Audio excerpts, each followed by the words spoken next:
And now, tonight's presentation of radio's outstanding theater of thrills, Suspense. Tonight, we bring you a story of death and 11 roses. We call it The 12th Rose. So now, starring Paula Winslow, here is tonight's suspense play, The 12th Rose.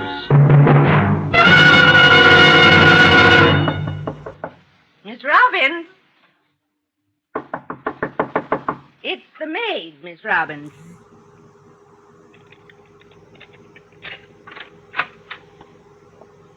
I got some clean towels for...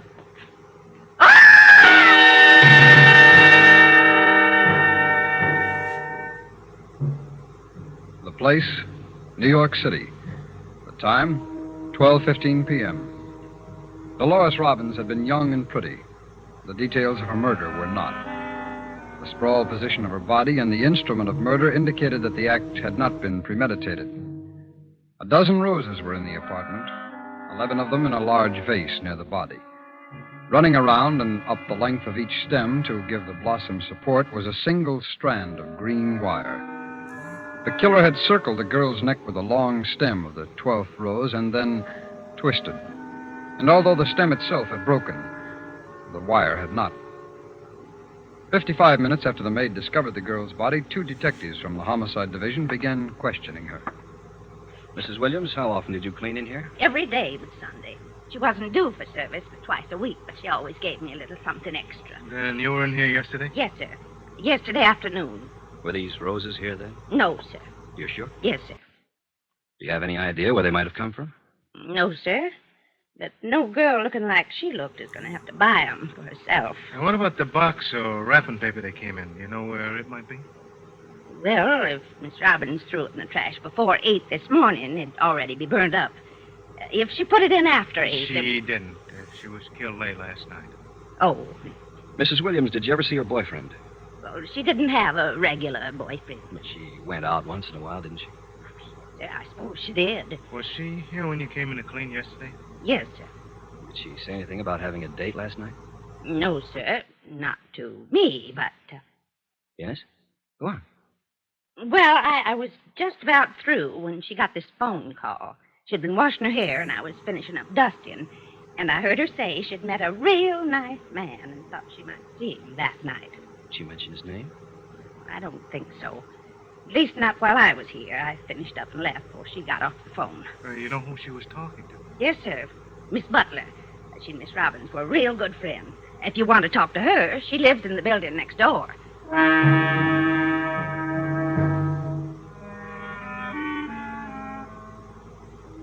Mildred Butler confirmed the maid's statements. She remembered the telephone conversation that she had had with the Robbins girl. She remembered the victim telling her about a man she had met the night before. Miss Robbins had not said where or under what circumstances they had met, but she had indicated that she would see him later that evening. When asked if she'd been told the man's name, the Butler girl replied that she had. It was Carl Owens. The 2 detectives returned to the victim's apartment. Pete, you ever buy roses for your wife? 2 girls in high school? Are you kidding? You know anything about them? Sure. Some are red and some are yellow. When I was a kid, Pete, my folks had a greenhouse. They used to raise them. All kinds. These are just average. How can you tell? Well, look at the stems. They're wired to keep them from drooping. Now, a good rose, you don't have to wire the stems. They'll stand up straight for days. Well, what do you call these, you know? Yeah, happiness. What are you, a detective? You really think we got a chance of getting them, Lou? If we're lucky, and if Owens is his right name. Lab boys didn't find any good prints. We might not need them. Huh? We'll just locate every Carl Owens between 20 and 40 who works or lives here in this area.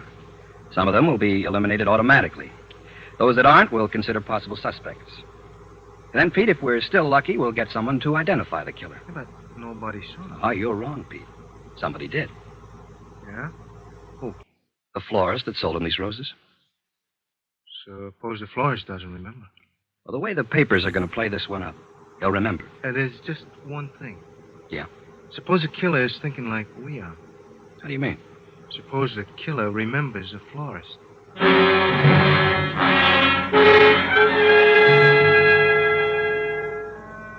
At At 9:33 that evening, Miss Helen Craig, the manager of a small flower shop on the east side, adjusted the thermostat on the refrigerated display case. A moment later, her employee, Nancy Wassel, crossed to the front windows and pulled the shades. The shop was closed for the night.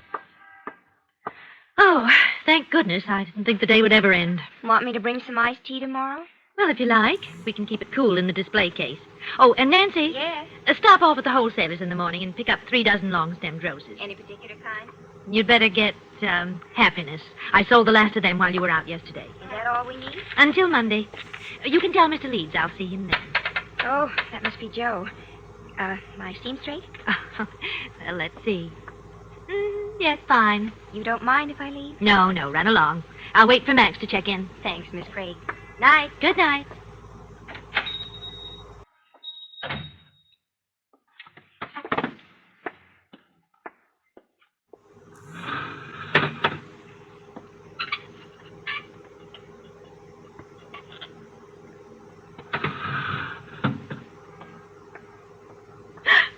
Good evening. Oh, my. You gave me a fright. I didn't hear you come in. Put your head in that showcase. Why, aren't you the gentleman I waited on yesterday afternoon? That selected the roses? Oh, you do remember me then? Oh, yes. Yes, of course. I wasn't sure you would. Oh, well, it would be hard to forget it. Yes? Go on. Well, you're tall and... Oh, please. Now you're embarrassing me. I'm sorry, I didn't mean to. You all alone here? Why, yes, I was just getting ready to leave. Why? Just curious. Were you going right home? Or was someone coming to meet you here? Well, really, Mr... Johnson. Bill Johnson, Miss Craig. Oh, you know my name? Well, how does that happen? It was printed on the receipt you gave me. Helen Craig, manager. You're too attractive to be a manager. Oh, please. No, really. I think you are. Now, Mr. Johnson, it's taken me a good many years to get used to this face. And now that I am, I resent anyone insulting my intelligence by trying to flatter me. Oh, you've got a temper, too. Well, I'm sorry. No, if don't I... apologize. I like a woman to have a little fight with. Makes her much more interesting. Oh, and how often do you fight? Oh, dear. Excuse me. What is it? The delivery man. I have to let him in. Miss Craig, Yes? I suppose you know by now I didn't come here to buy flowers. Oh, I just stopped by to deliver a message from my mother. your Yes. She wanted you to know how much she liked the roses. Oh, well, now I am flattered. But I thought, Yes? What did you think? well, when a gentleman buys roses, they're usually for a young lady. The only girl I've got's my mother. She's in the hospital. That's where the roses went. Well, I've got to go. Oh, please stop in again, Mr. Johnson. That's a promise, Miss Craig. I'll see you real soon.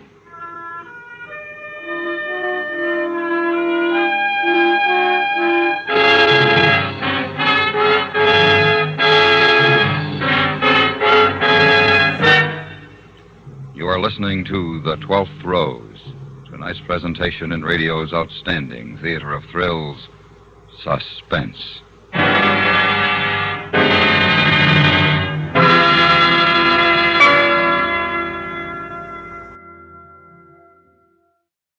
Tomorrow night, a self-styled tycoon sets himself up as an energetic but not exactly legal stockbroker. For a while, business booms, but once the FBI in peace and war get on his trail, the shady operator discovers that the bottom has fallen out of his market. Don't miss a thrill. Don't miss a moment of the next exciting episode of the FBI in peace and war over most of these same stations tomorrow night. And now we bring back to our Hollywood soundstage Miss Paula Winslow, starring in tonight's production, The 12th Rose, a tale well calculated to keep you in suspense.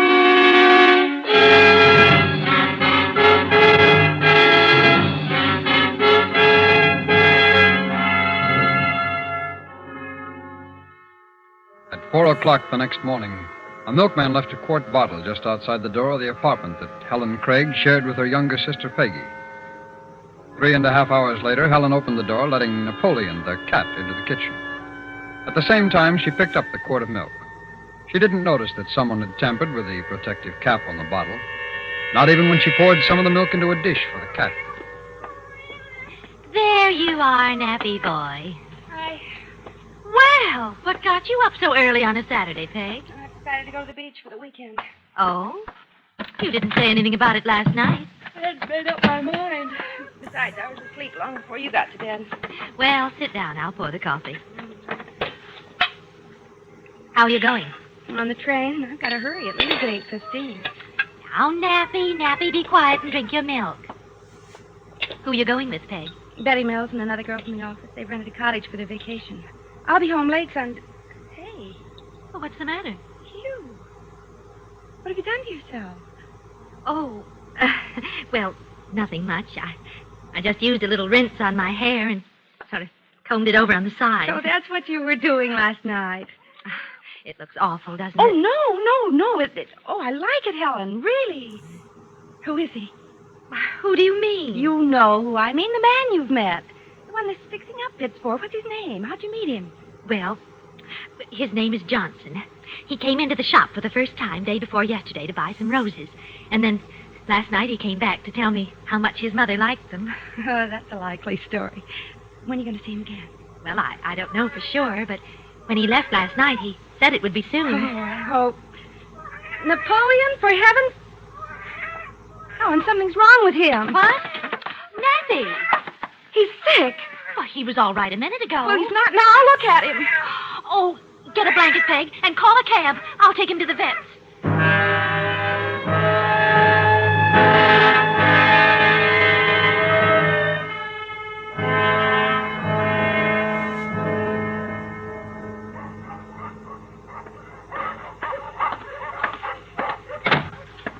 Miss Craig, Oh, yes? thank you for waiting. I'm Dr. Michaels. Oh, yes, Doctor. How is Nap, my cat? Well, I'm afraid I have bad news for you, Miss Craig. She's dead. Oh, no. I'm sorry. You see, there was very little we could do.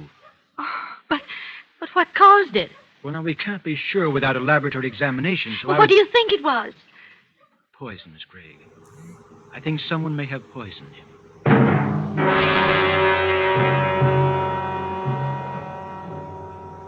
By checking through the Records Bureau, DMV, various credit bureaus, state employment agencies, and finally by referring to the Manhattan telephone directory, Detectives Clymore and Carver located over 40 men with the name of Carl Owens. Of this number, 9 could be classified as suspects in the murder of Dolores Robbins. They did not contact these men directly, but they did make some discreet inquiries. Their next step, locate the florist who had sold one of them the roses found in the dead girl's apartment. Time, 9:20. Helen Craig arrived at the flower shop. Miss Craig, have you seen the papers? Did you read about it? About what, Nancy? The Rose murder. The what? Well, the girl that was choked to death with a happiness rose. The murderer bought some roses for this girl day before yesterday, and when she took him to her apartment, he choked her to death. Isn't it the most exciting thing you've heard? Oh, please, Nancy, I'm not in the mood. But he could have bought those roses here. I'm sure he didn't. Well, how do you know? Didn't you sell a dozen of those roses while I was out that afternoon? Yes. To a man? Yes, to a man. Well? Before you let your imagination run away with you, I happen to know he bought them for his mother. Oh, Has anyone called me this morning? only Max. He'll be a few minutes late. Something wrong with the truck. Oh, and I got the roses. They're in the display case. Oh, thank you. I'll be out to wire them in a minute. The roses the murderer bought were wired. Does everyone wire the stems the same way? Nancy, please. I'm depressed enough without having to listen to a second-hand account of a cheap murder. I'm sorry. I just thought you'd be interested. Well, I'm not. And if you haven't anything to do back here, I'd appreciate it if you'd leave me alone. Miss Craig, what is it? Well, Oh, dear, this is silly of me. You remember our cat, Napoleon? Yes. Well, he's dead. The vet thinks somebody poisoned him. Oh, no. Of course, he's not sure yet, but if he was poisoned, I'm going to find the person that gave it to him. He'll wish he hadn't. I'll get it. Madison Flower Shop.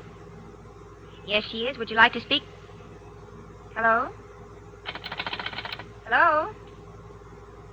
That's funny. Wrong number? No. He asked if you were here, and I told him you were. He hung up.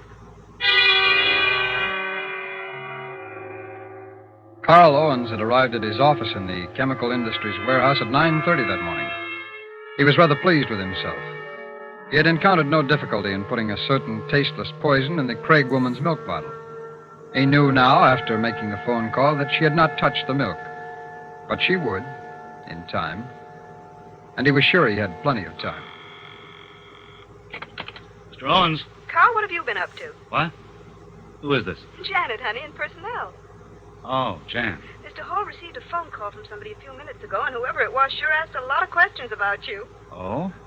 Like what? Well, I couldn't hear everything Mr. Hall said, but I did hear him give out your address. My address? Mm-hmm. What'd you do, honey? Apply for credit somewhere? Carl? Oh, yeah, I was going to get something on time, but I've changed my mind.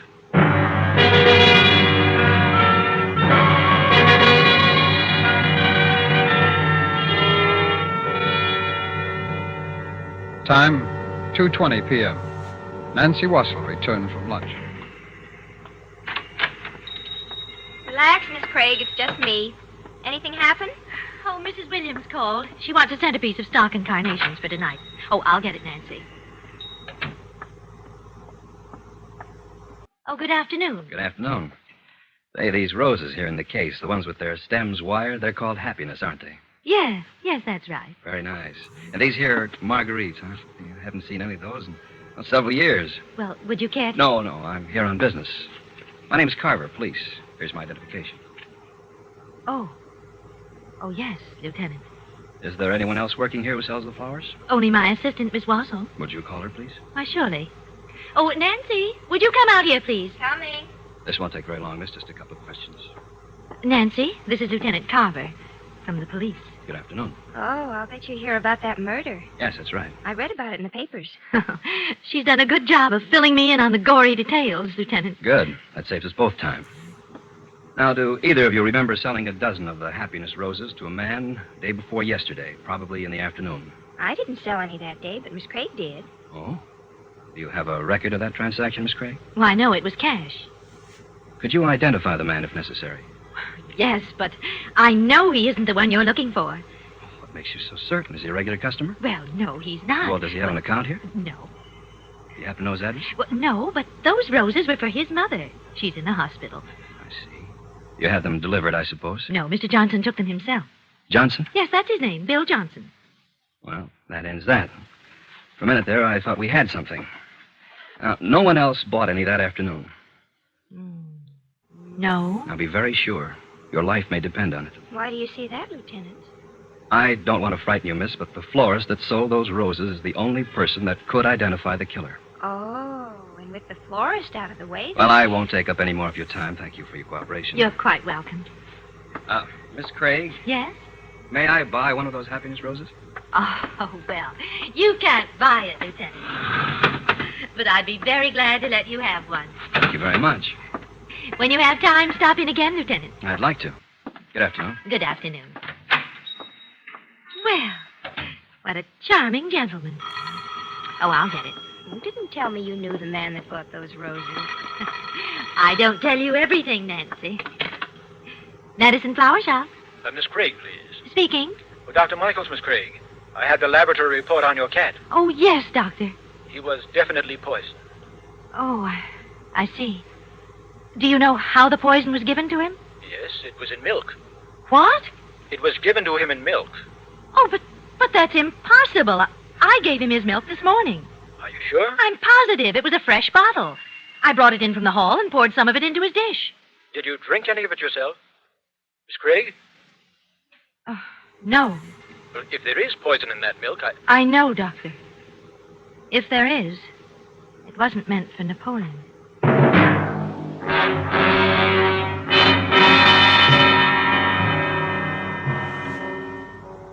Time, 6 p.m. Nancy Wassell crossed to the front windows and pulled the shades.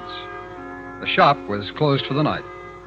45 minutes later, Helen Craig was alone in the shop. She turned off the lights in the sales room and went into her small office where she began checking over accounts payable. Let's see, Williams, here it is. $42.20. Yes? Is someone out there? Who is it? Who is it? Good evening, Miss Craig. Oh, who is it? Only me, Miss Gray. Bill Oh. Johnson. Oh, Mr. Johnson. Oh, you gave me such a fright. Oh, wait. Wait, I'll turn on the light. No. What? But why not? Well, I haven't been home all day. I'm dirty and tired, and I'd rather you didn't see me when I'm not looking my best. Oh, really, Mr. Johnson? But all right, I'll let you have your way this once. Are you alone here? Yes. You expecting anyone? No, not tonight. Nancy had a date with her boyfriend, and Max has gone home to his family. Well, what are you doing working here so late? Oh, trying to catch up on my paperwork. Mr. Johnson, are you hungry? What? Have you had anything to eat? Well, no, what? Because I'm starved. I had Miss Wassel go down to the delicatessen for a couple of sandwiches this afternoon, and I thought you might like to share them with me. I hate eating by myself. Would you like one? Sure. Oh, good. They're here in the display case. It makes a wonderful refrigerator, too. Now, let me see. There's a chicken and a ham. Which do you want? Oh, I don't know. Ham's okay. Well, here we are. And I think, let me see. Yes, this one's ham. Thanks. We can sit right down at this table. Okay. Go ahead. Thank you. Oh, I almost forgot something to drink. We've had iced tea in these glasses, but they're clean. Here, would you hold it while I pour the milk? Oh, sure. Thanks. It's perfectly fresh. Nancy brought it back with the sandwiches. Well, now then. Is it good? Mm-hmm. I'm so glad you could stop by. I do hate eating alone. Yeah, me too. That milk's nice and cold. You have any unusual visitors here today? Unusual visitors? No. You sure? Quite sure, Mr. Johnson. Why? Oh, I just wondered. A couple of funny things happened today. I didn't go home on account of... What's the matter, Mr. Johnson? I thought you were hungry. Why, I am. You're not eating. Oh, I will. It's just that, well, it isn't often that I get to eat with a gentleman. I enjoy watching you. You lead a pretty dull life here, don't you? Oh, I suppose, by some standards. Seems to me you really don't have much to live for. Well, I wouldn't go so far as to say that. Oh. Mr. Johnson, are you all right? Yeah. Just a little cramp. Well, you're probably eating too fast. You see, a person goes a while without eating, and then they gulp their food down. It isn't good for you. It isn't from... Oh, you poor man. Here, take another swallow of milk. I can't. Mr. Johnson, what is it? I don't know. Don't you? Well, I do. What? I lied to you. The milk is fresh, but it didn't come from the delicatessen. What are you talking about? It came from my apartment. It was the milk that was delivered this morning. No. No, you're lying. Am I? Am I, Mr. Owen? I'll kill you. I'll kill you.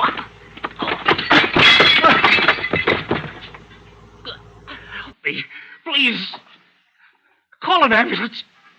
Please call an ambulance. No. Please. You made a fool of me, Mr. Owens. You looked at me like you thought I was beautiful. And I believed it. Please. That was only one of the things you did. Please. This morning, did you help my cat? Would you have helped me or my sister? I'm sorry. Oh, of course you are. But you wouldn't be if the police hadn't compared the rose I gave one of their men with those found in that girl's apartment. They could tell from the wiring. I wire all of my roses identically. They told me to call them if you came back. Help me. Please help me.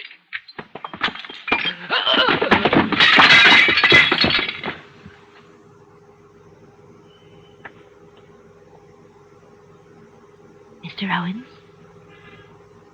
Mr. Owens?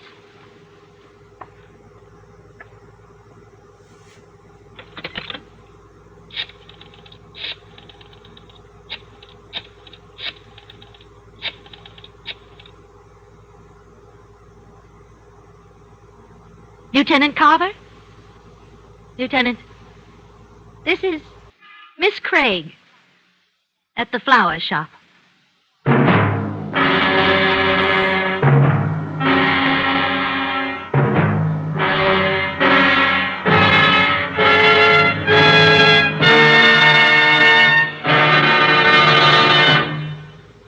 Suspense, in which Paula Winslow starred in tonight's presentation of The 12th Rose.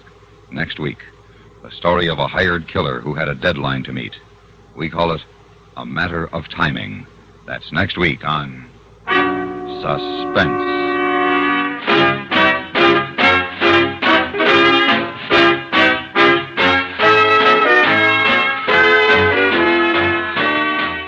Suspense is produced and directed in Hollywood by Anthony Ellis. Tonight's story was written by Charles B. Smith. The music was composed by Lucian Morowek and conducted by Leith Stevens. Featured in the cast were Stacey Harris, Virginia Gregg, Don Diamond, Eleanor Tannen, Herbert Ellis, Miriam Wolfe, Jack Carroll, and Fred Mackay.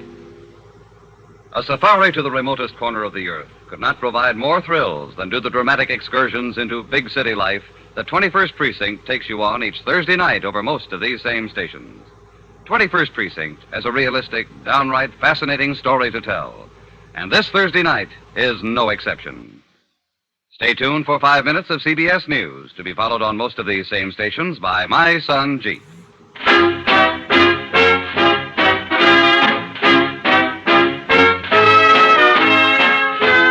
America listens most to the CBS Radio Network.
We are delaying the start of our regularly scheduled program.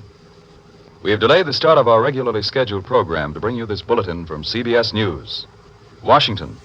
Federal Judge Matthew McGuire in Washington has signed a temporary injunction against both the coal mine operators and the miners in the soft coal dispute. The injunction orders the coal miners to go back to work at once. This bulletin has come to you from CBS News. We now resume our scheduled program.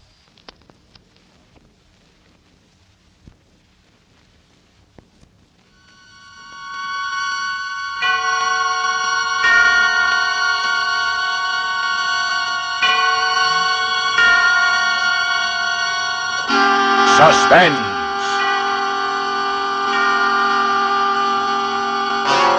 Radio's outstanding theater of thrills brings you an hour, a full 60 minutes of suspense. Tonight, the noted stage actor Sam Jaffe is our star in Suspicion by Dorothy Sayers, a suspense play produced and directed by Anton M. Leader.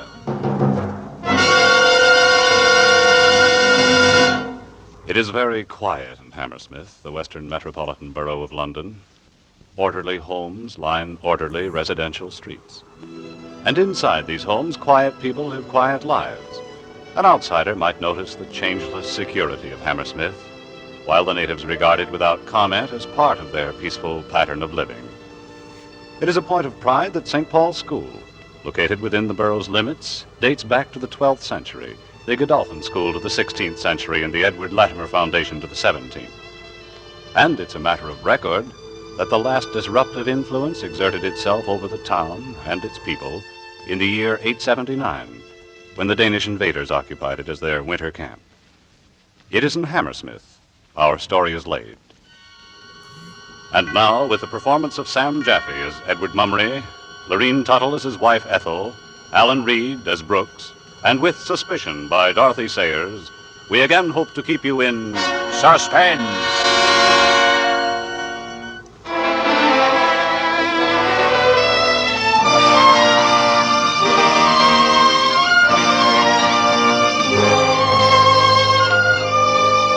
My name is Edward Mummery of Hammersmith.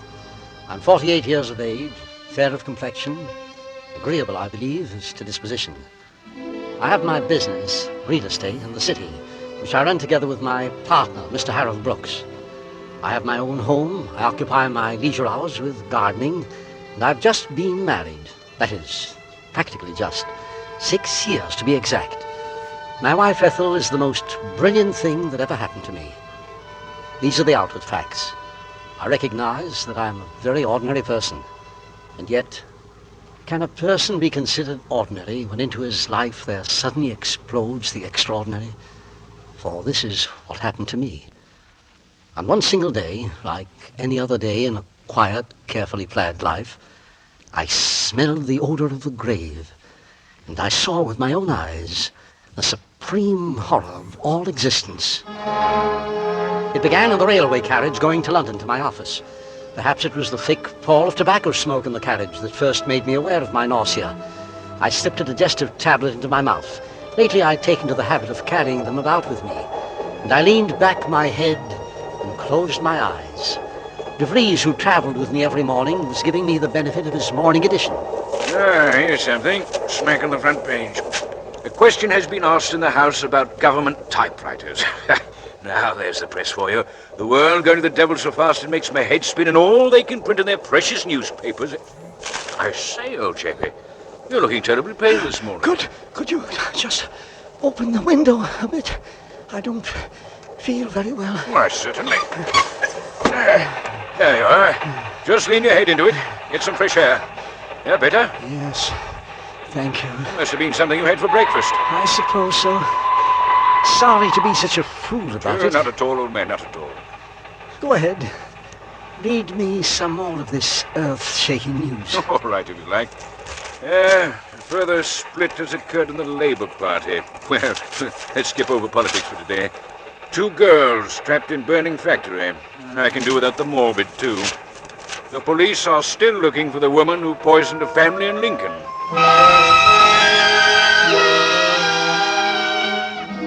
I took a tram to my office, gritting my teeth against this nausea that had me dizzy and trembling.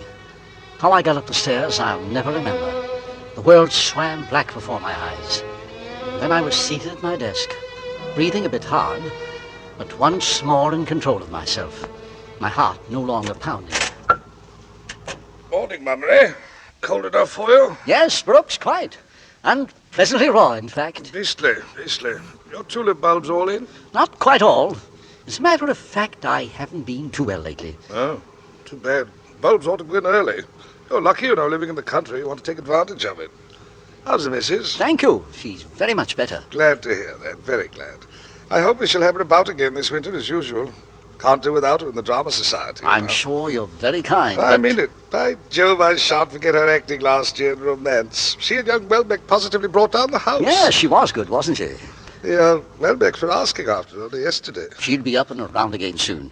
The doctor says she mustn't overdo it. No worry, he says. That's the important thing. She's to go easy and not rush about or undertake too much. Quite right.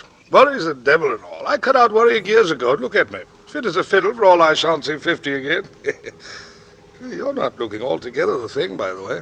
Oh, a touch of dyspepsia. Nothing much. A chill on the liver, I suppose. That's what it is.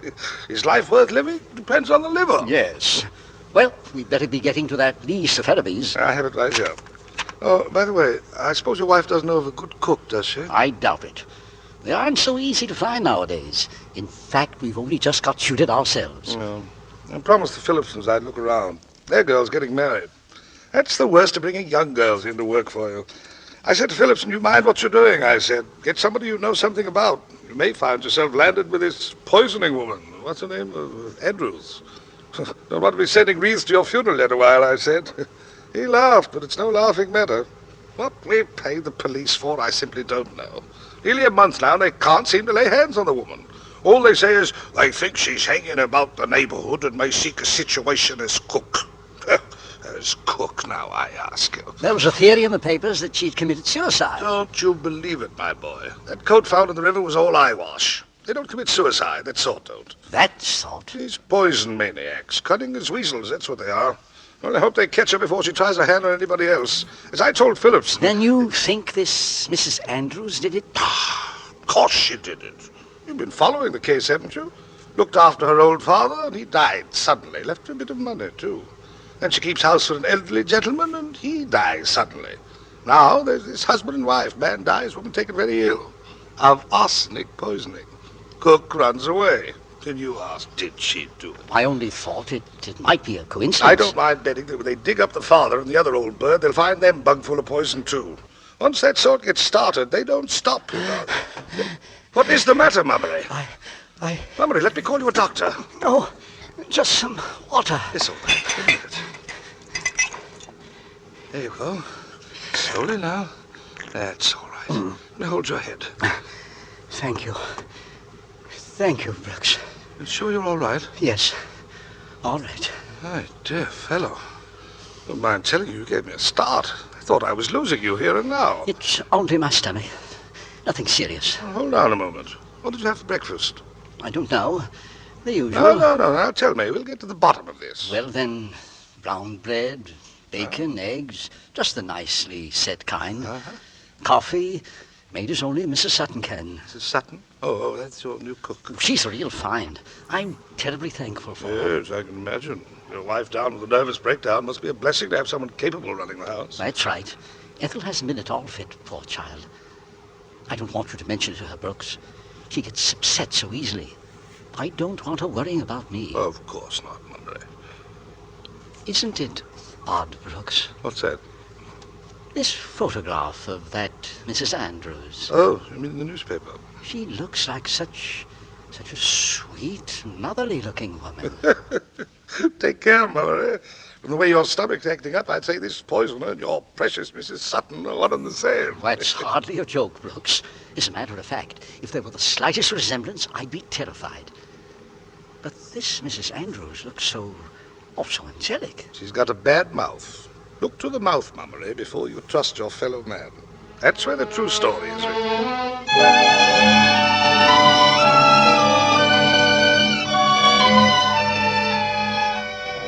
Death by poison, fiends and murderers, the darkness of the pit, the unholy face of evil. These are things we read about. These are horrors we get at second hand through fiction and films. But they do not really happen to people like me, a suburban gardener, a real estate broker. And that was a comfort. If I were to go through life without any great distinction, at least I should avoid any great terror. So I told myself as I left the office for lunch. I was a little nervous to begin with, so I had some boiled fish and a custard pudding. The wrenching pain seemed gone entirely, and I became positively lightheaded as the bogey of illness and doctor's bills ceased to haunt me. I bought a bunch of bronze chrysanthemums for Ethel, just by way of celebration. And I got home at the usual time, 7:10. I was a little dashed by not finding Ethel in the sitting room. Still holding the flowers, I went down the passage toward the kitchen door and opened it. No, sir. I seem to have startled you, Mrs. Sutton. Yes, you did. I didn't hear the front door go. Where's Mrs. Mummery? Not feeling bad again, is she? Well, sir, she's got a bit of an headache, poor lamb. I made her lay down and took her up a nice cup of tea at 4:30. I think she's dozing nicely now. That was very considerate, Mrs. Sutton. Oh, it was turning out the dining room that done it, I think. I asked her not to overdo, but you know how she is, sir. She gets so restless. Can't seem to bear to be doing nothing. Yes, I know. She's such an active little person. This illness is very hard on her. Well, I'll just run up and have a peep. Shan't disturb her if she's asleep. Want me to put the flowers in a vase? No, I'll take them up to her first. By the way, what are we having for dinner? Well, I had made a nice steak and kidney pie. Oh, pastry. I don't know. You see, I... Oh, you'll find it beautiful and light. And it's made with butter, sir. You haven't said you found lard indigestible. I'm sure it'll be most excellent. It's just... Oh, well, you see, Mrs. Sutton, I haven't been too well lately. Something of a stomach upset. Is that so? Yes. Do you have any idea what it might be? Oh, I'm sure it's nothing out of my kitchen, Mr. Mummery. No, I'm sure it isn't. Well, I believe I'll live through it. Steak and kidney is just fine. Now I'll run up and look at my wife. I tiptoed up and opened the door carefully. At first I thought Ethel was asleep. She lay snuggled under the eiderdown and looked very small and fragile in the big double bed. And she didn't look at all well. It wrenched my heart to see her face so pale and wasted, and the doctors couldn't seem to find her ailment at all. What could be the insidious disease that had done this to her? Nervous breakdown, they called it. But I wasn't satisfied with that. It must be something more. I came closer, and she stirred on the bed and smiled at me. Hello, darling. Hello, sweet. How are you? I got tired and headachy, and Mrs. Sutton packed me off to bed. You've been doing too much. You know what the doctor said about resting. Yes, I know. It was foolish of me. Oh, Edward, such lovely flowers. I thought it would cheer you up, Ethel. A little spot of color. Darling, you are good to me. And I can't have been much fun for you lately. Really, I could cry. Ethel. Don't tire of me, Edward. I'll get well, I promise you. Of course you will. Oh, that's funny. Me tire of you. Then hand me my robe and I'll come down with you. Much better stay in bed, dear, and let Mrs. Sutton send your dinner up. Oh, but I want to be with you tonight. I've got to be firm with you, Ethel. If you don't take care of yourself, you won't be able to go to the Drama Society meetings. You've no idea how anxious everyone is to have you back. The Welbecks have been asking after you and saying that they really couldn't go on without you. Did they? Very sweet of them to want me. Not at all. You're the best of the lot. They need you. Well, perhaps I'll stay in bed after all. Good. And how have you been all day, dear? Not too bad, not too bad. No more bothersome tummy ache? Well, perhaps just a little one. But it's quite gone now. Absolutely nothing to worry about. Darling, you're sure? Quite sure, sweet. All gone and forgotten.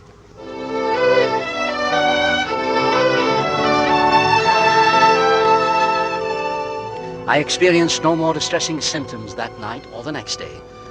Following the advice of a newspaper expert on the subject, I took to drinking a great deal of orange juice. The results were wonderful. It was as though I had never known pain in my life. The next night, we retired early. I fell asleep almost at once and slept the deep and dreamless sleep of a child until about 3 in the morning. Then I was awake, for it had come back. Ethel! Ethel! Wake up! Please, wake up! Ethel! Help me! What's that? Edward, darling, what's the matter? What is it? I think I'm dying. I suppose it is different for every man when his time comes. For myself, I can only say that it was like sinking, as though my body were an insupportably heavy weight, plummeting down into the soft, icy ground, sinking deep, deep, deep into the black regions of the earth. Here's some hot water to go with it. Now just swallow this pill. Come along now, I know it's hard. You can swallow just once. There you are. Goes to work in a jiffy. I dare say you're feeling better already. Thank you, Doctor. Now then, Mrs. Mummery, just a few questions, please. What did you have for dinner? But that's what's so baffling. It couldn't have been the dinner. I had the same things to eat, and so did Mrs. Sutton. Nonetheless, we have to be thorough about this, if you will. Well, then, pig stratas and a milk pudding. Oh, yes, brown bread. You're sure about that? And before we went to bed, Edward had a large glass of orange juice, according to his new regime. Aha. Seems to have been helping him so much. Now, there's your trouble. Orange juice is an excellent thing, and so are trotters, but not in combination. Pigs and oranges together are extraordinarily bad for the liver. Oh, dear. Don't know why they should be, but there's no doubt that they are. I see. Feeling better, Mummery? Yes. It's much easier. I'll send you round a prescription. You stick to slops for a day or two and keep off pork. Don't you worry about him, Mrs. Mummery. He's as sound as a trout. You're the one we've got to look after. Well, I was so frightened I believe my own trouble has been shocked right out. Oh, no, not yet it hasn't. Don't want to see those black rings under your eyes. Of course, tonight was disturbed, but you make up for it now. Get plenty of sleep. Been taking your tonic regularly? Oh, yes. That's right. Well, don't be alarmed about this hulking brute here. We'll soon have him out and about again. Now, good night to you. Doctor. Yes, Mumra? I'm sorry I had to pull you out in the middle of the night. That's why we're about, old man. It's nothing. It means a great deal to me. You see, if you hadn't been able to come, I'm sure that tonight I should have died.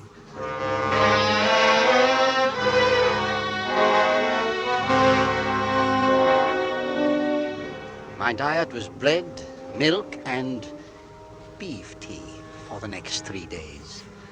On Saturday afternoon, though I still felt seedy, I managed to stagger downstairs. Brooks had sent a few papers down from the office for my signature, and afterwards, Ethel sat down with me and we ran over the household accounts together. Then we have the butcher settled. That's right. The baker. Right. The dairy. Right. The coal merchant. And the coal merchant. All finished. Then there's Mrs. Sutton. Oh, I'd almost forgotten. This is the end of her month, you know. So it is. Well, you're quite satisfied with her, aren't you, darling? Yes, Father, aren't you? She's a good cook, and a warm, motherly old thing, too. Don't you think it was a real brainwave of mine engaging her like that, on the spot? I do indeed. It was a perfect providence her turning up like that, just after that wretched Jane had gone off without even giving notice. I was in absolute despair.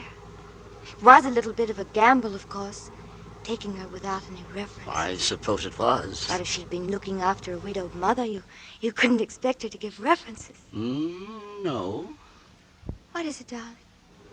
Why do you say, no, like that? Well, the truth is, I felt a bit uneasy about it at the time. Oh. I didn't like to say anything because we simply had to have somebody. Well, I didn't much like it either, but after all, it has worked out so well. We're perfectly happy with her now, aren't we? Yes, dear.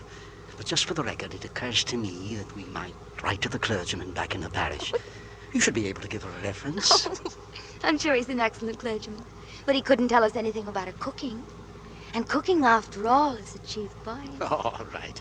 And we are satisfied with her cooking. Then here's a month's wages from Mrs. Sutton. I'll tell her she's passed with flying color. And by the way, dear, you might just mention to Mrs. Sutton that if she must read the morning paper before I come down, I should be obliged if she would fold it neatly afterwards. Oh, darling, darling. What an old fussbuck you are. But she does fuss it up pretty thoroughly. And by the way, the pages that she folds back, and by the way she folds it back, I can tell that Mrs. Sutton is following this poison case as avidly as I am.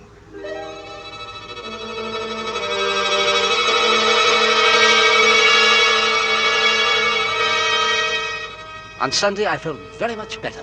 Quite my old self, in fact. I had roast sirloin for luncheon with the potatoes under the meat, in Yorkshire pudding of delicious lightness, and an apple tart to follow. After the 3 days of my invalid diet, it was a real pleasure to savor the crisp fat and the underdone lean. I ate carefully, moderately, but with an almost sensuous enjoyment.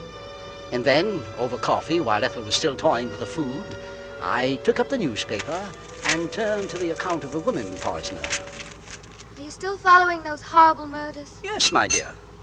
Whatever makes you so morbid, Edward? I find it very interesting, Ethel, to see what human beings are capable of doing. I suppose it is interesting. Thrilling, too. Because it's so far into the kind of lives we lead here in Hammersmith. Yes, it's just like a fascinating fairy tale. I say. What is it? Why, Brooks was right. Right about what? They've gone and dug up Mrs. Andrews' father and her former employer. Oh, Edward, please. And sure enough, they were both found full of it. Bung full of poison.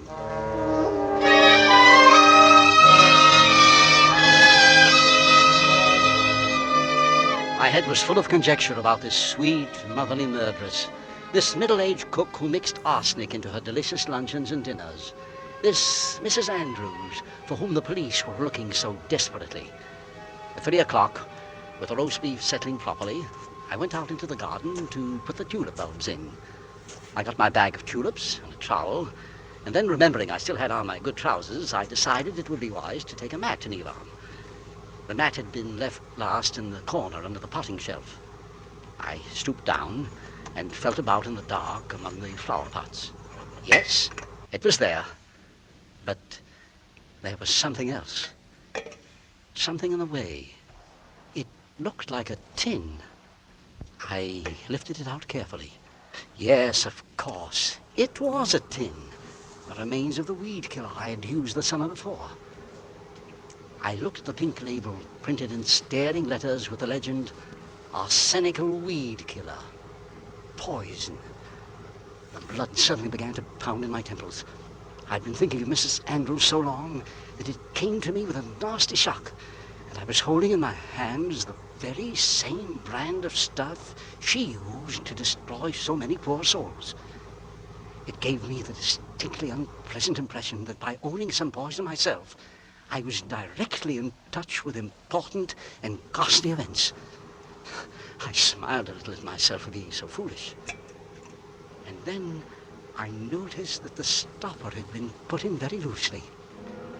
Now, how did I ever come to do a thing like that? What a stupid fool. It would just serve me right if all the goodness had gone off it. Besides, it was so very dangerous to leave it loose like that. I took out the stopper and squinted into the can. It seemed to be about half full. Then I rammed the thing home again and gave it a sharp thump with the handle of the trowel for better security. After that, I washed my hands carefully at the scullery. I am a man who does not believe in taking risks.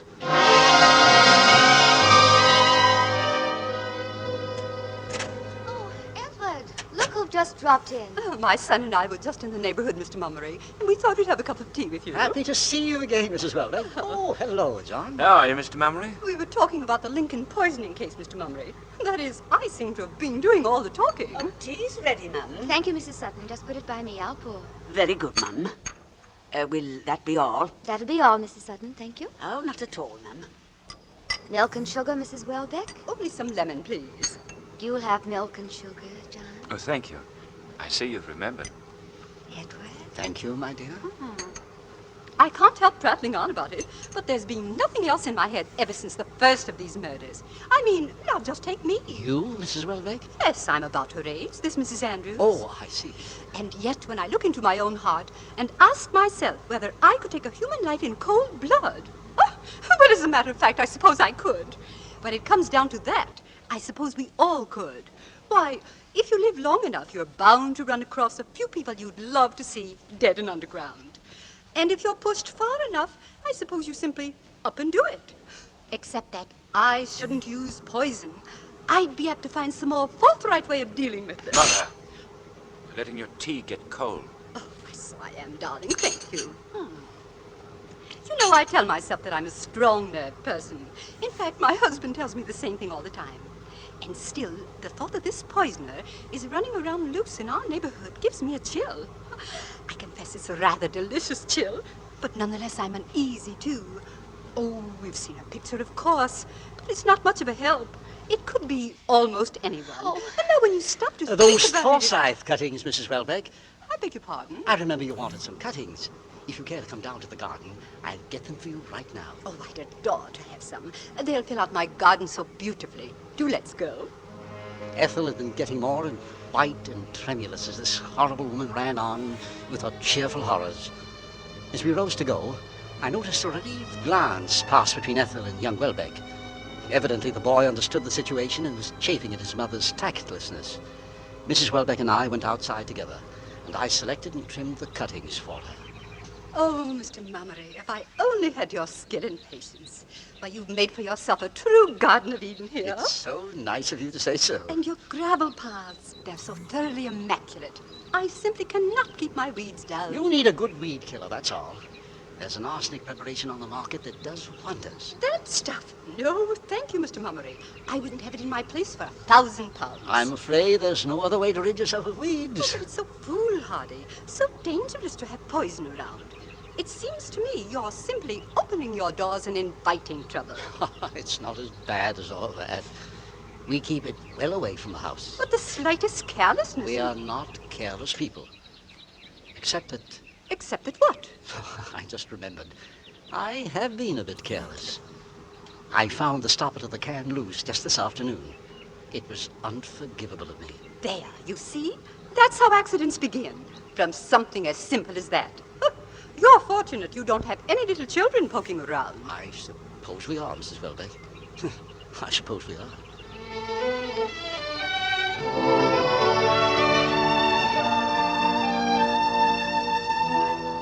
When we got back to the house, young Welbeck was already on his feet and holding Ethel's hand in the act of saying goodbye. He was a good boy, anxious to get his mother out of the house with tactful promptness. I went into the kitchen to clear up the newspapers I'd fished out in order to wrap Mrs. Welbeck's cuttings. And as I picked them up, something odd struck me about them. Something I had to verify. I turned the papers over carefully, sheet by sheet. Yes, I'd been right. Every portrait of Mrs. Andrews, every paragraph, every line about the Lincoln poisoning case had been carefully cut out. Someone in my own house had gone to all this trouble. Why?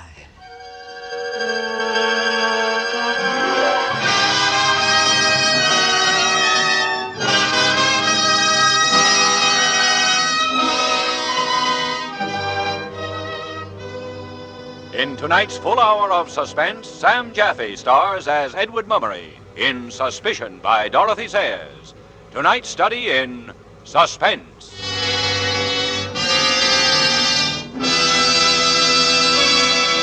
In just a moment, we will return with Act Two of Suspense.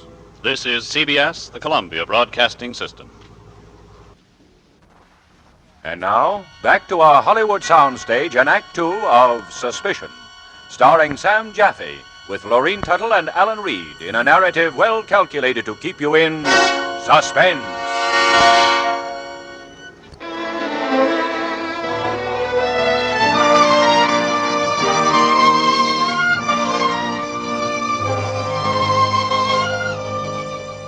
It hasn't been too long ago in Edward Mummery's consciousness that arsenic was only a weed killer and Mrs. Andrews, the motherly murder suspect, was simply a name in the newspapers, a fear far removed from him and his quiet home in Hammersmith. But a sudden terror grips him now, a terror that certainly includes deadly poison and seems also to include the motherly woman who cooks his meals.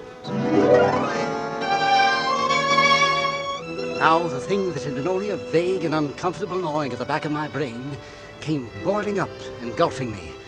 The blood hammered in my head and made me giddy. There was a curious cold lump in my stomach. Someone in my own household. That night, I couldn't close my eyes. I had to tell someone about this awful suspicion, but there was no one to tell. Not Ethel, certainly, in her condition. And so I kept it within myself until I reached town next day and could talk to Brooks. Now, take hold of yourself, Mummery. Let's not jump to any conclusions. I'm not, Brooks. I'm only asking questions that must be asked. Very well.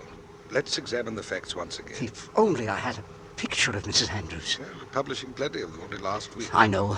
I've tried to recall those pictures. I've tried so hard. But I don't seem to have a very good visual memory. I suppose we could get hold of one at the library. They keep files, you know. You remember you showed me her picture here at the office one day last week? Yes, that's right. And how was it I described her? Motherly, wasn't it? Yes, motherly. That seemed to be about all you could say of her. I've been counting up the time since that poisoner, Mrs. Andrews, disappeared. It comes to just a little more than a month. Yes, that would be my count. Very well, a month. And I've just paid our Mrs. Sutton a month's wages. Mrs. Sutton? How can I spare Ethel any shock or anxiety? That's the thing that keeps eating away at me. You know how ill she is. Then you simply must do it on your own, Mummery. You must cope with this monstrous suspicion by yourself. And I must be sure of my ground. Simply to dismiss the only decent cook we've ever had out of sheer blind panic, why, it would be wanton cruelty. to both women. If it's to be done at all, it must be done quickly and arbitrarily, without suggesting any of these horrors to Ethel. And then, don't you see, there's something else. If there's anything at all to these terrible suspicions, it means Ethel is being exposed every minute that the woman is in the house. Good Lord. Think of that family in Lincoln. Think of the husband dead. Of the old father dead. You must move fast, old boy. She's been ill so long, poor darling. I've seen her wasting away before my eyes. Why, Brooks? Why? A nervous breakdown? Why should Ethel be having a nervous breakdown? Or is it something else? Is this woman doing it to Ethel? Slowly. Day by day. Is that what it means? Perhaps you should see the police. But it's nothing but the wildest of suspicions. And besides, I feel so very lonely and so tired. It's almost as if I didn't care what happened anymore. Your illness has taken it out of you. Yes. Too bad you can't discuss it with Ethel. I don't want her to be afraid. But perhaps I will. Perhaps she should know. I say, Mummery. What? These illnesses of yours. When did they begin? I don't know.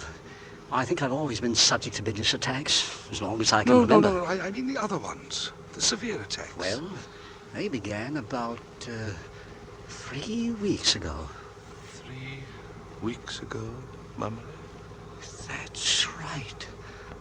About 3 weeks ago.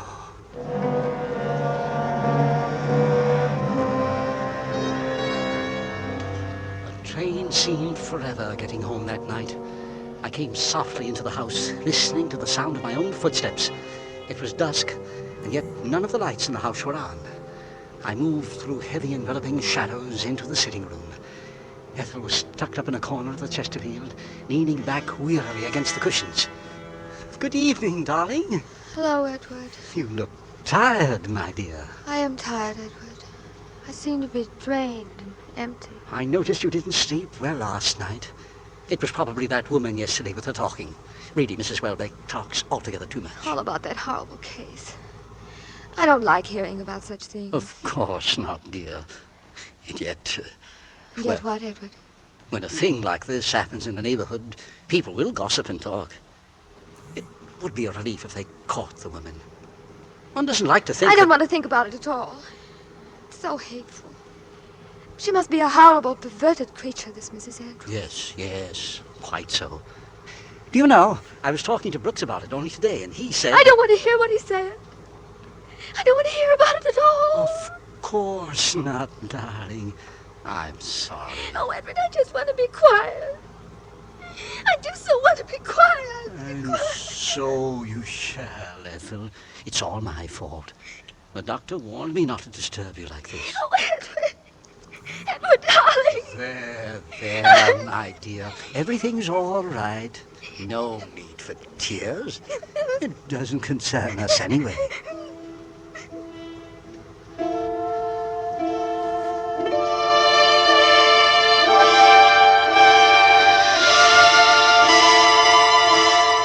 I helped her upstairs and into bed. And then when she had stopped sobbing and was at last asleep, I came down again very quietly. I was aware of a reluctance to face Mrs. Sutton, but I had to. A plump-faced woman, her eyes obscured by thick horn-rimmed spectacles. And what was there about her mouth? The tight lips, the hard chin. What was it Brooks had said about looking first to the mouth? Would you be requiring anything, sir, before I go up? No, thank you, Mrs. Sutton. I hope you're feeling better, sir. No more of that trouble. Quite better, thank you, Mrs. Sutton. Mrs. Mummery's not indisposed, is she? Why, no.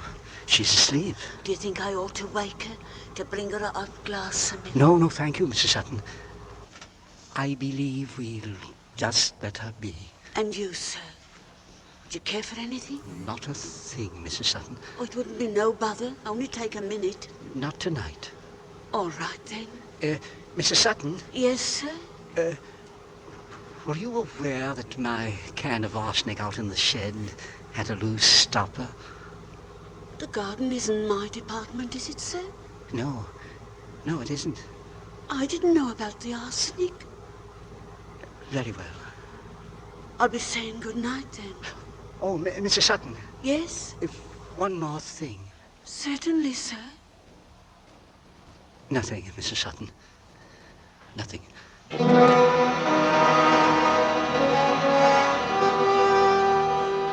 The next few days were the most agonizing of my life.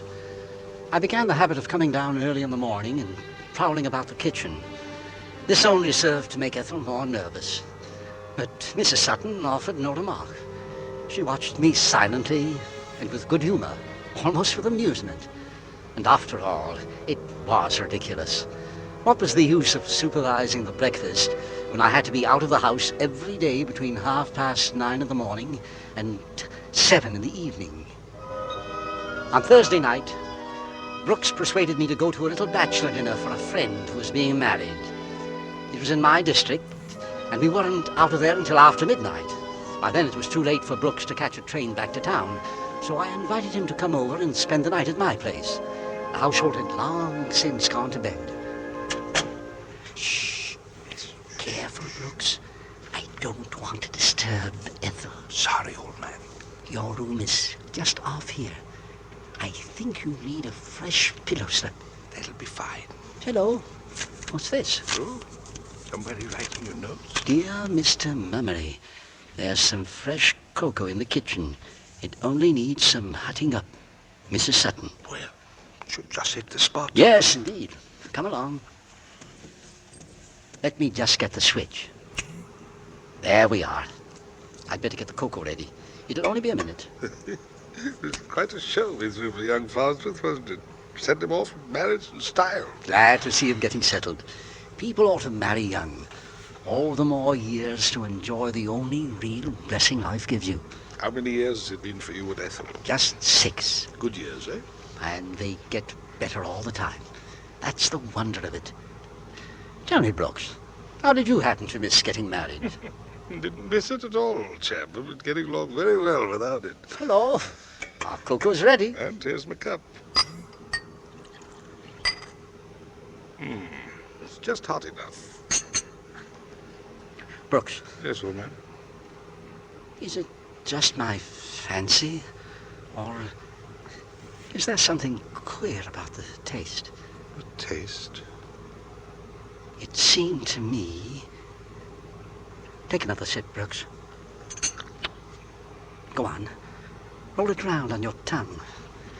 Do you taste it? The faint tang, like metal. Spit it out, Brooks! Spit it out!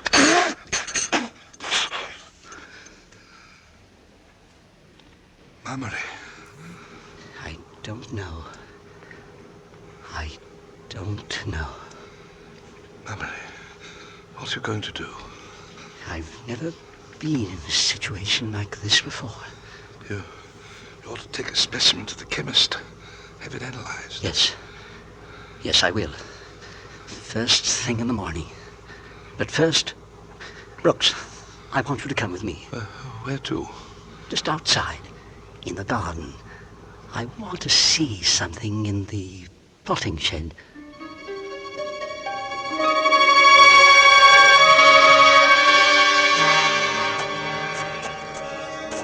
Mummery, I can't see a thing. Just hold on to me. We're almost there. All right. This is the shed. Now, just about 4 steps inside. Here we are. Mummery, where are you? Just at your feet, old man. I'm stooping down. Oh, Would you be good enough to strike a match for me? all right. Just a moment. There we are. That's fine. Hold it closer. It should be behind these pots here. Yes, it's here. Oh, devil, these things don't burn long. Can you strike another?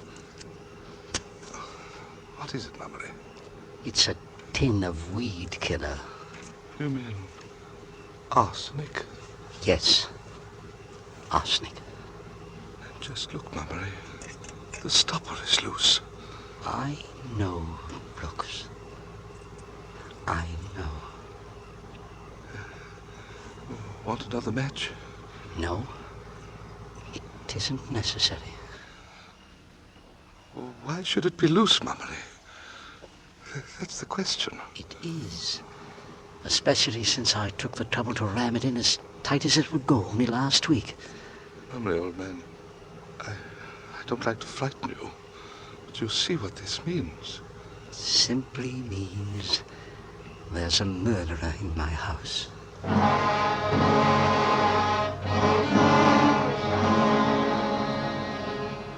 It was there, in that shed that smelled of earth, in my dress suit and overcoat, holding the tin in my hand and facing Brooks in the darkness, that the beast panic seized me in its claws and held me so tight that I could hardly breathe. I felt a sudden impulse to run out into the dark streets of Hammersmith and scream out to the sleeping village the terrible thing I had discovered. Instead, I replaced the tin exactly where it had been. And Brooks and I went back into the garden toward the house. Look, Brooks. See that light? Whose window is it? Mrs. Sutton's. It's terrifying.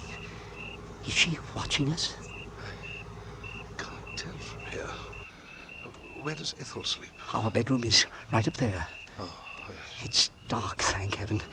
If she'd drunk anything deadly, there'd be lights everywhere. She'd call out, just as I did the night I was attacked. Yes, yes, of course. Well, what's your plan? Plan? Yes, yes.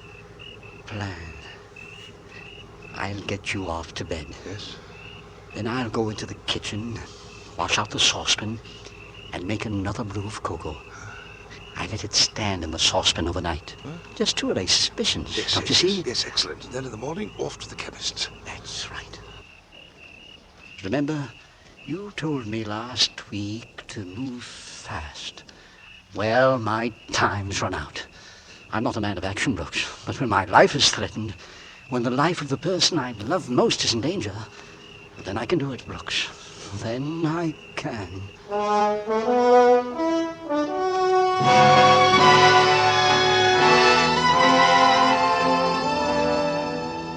When I'd finished in the kitchen, I turned out all the lights and started softly up the stairs.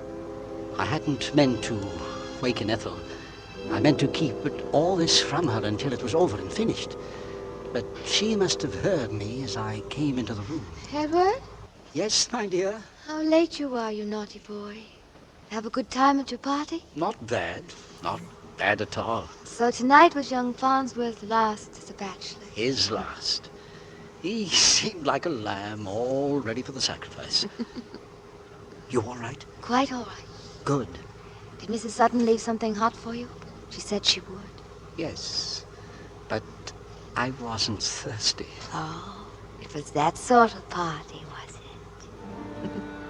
I sat down on the bed beside her. She was asleep again in a moment.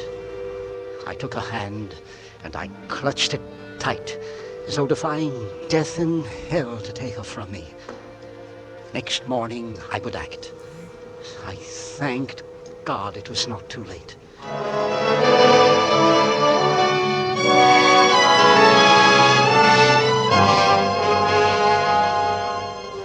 At 8 o'clock in the morning, I stood outside the little untidy shop on Springbank, where a weather-beaten sign informed the world that this place of business belonged to B.A. Dimthorpe, chemist. Dimthorpe himself was an aged little fellow, as untidy himself as the shop in which he pottered about day and night. I paused a moment before entering. How many times had we sat together in the room at the back, our chairs tilted against the wall, exchanging views on greenfly and clubroot. How many lazy evenings we had passed together discussing the passion of our lives, the art of gardening. This morning, I had to see him on another matter, on the new passion in my life. This morning, we should be concerned with the art of murder. morning. May I be of assistance? Mummery! Good morning, Dimthorpe. What brings you so early in the day? Another prescription for Ethel? No. Ethel's much better these days. It's quite another matter. Be late for work, won't you? This is hardly the time to continue the battle of lilacs versus poppies. Dimthorpe. Yes? I wonder if you could do a little job for me. Happy to, if it's within me power. Well, this is very much in your line of work. Well, then, certainly. I have here a bottle. It contains a cup of ordinary cocoa. Cocoa, Mummery? Yes. I was wondering if you would be good enough to analyze it for me. And, just what is it you want me to look for, I should like you to look for traces of arsenic, if you would. Very well, Mummery. Arsenic? This cocoa was left in a saucepan for me at home last night.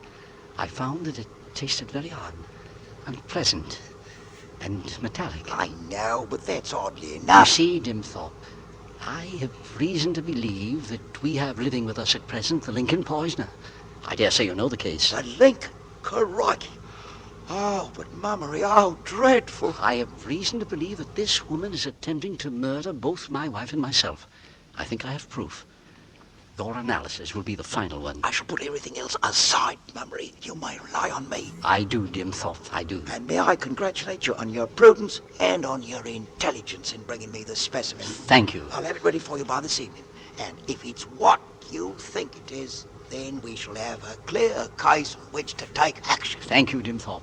This evening, then. Righto. I see I'm to pass a very long day.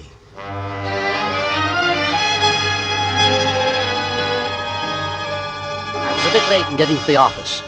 Brooks was already there waiting for me with a white face and the hushed voice of a conspirator. Good morning. Good morning. You were already out of the house when I woke this morning. Yes. I had my call to make.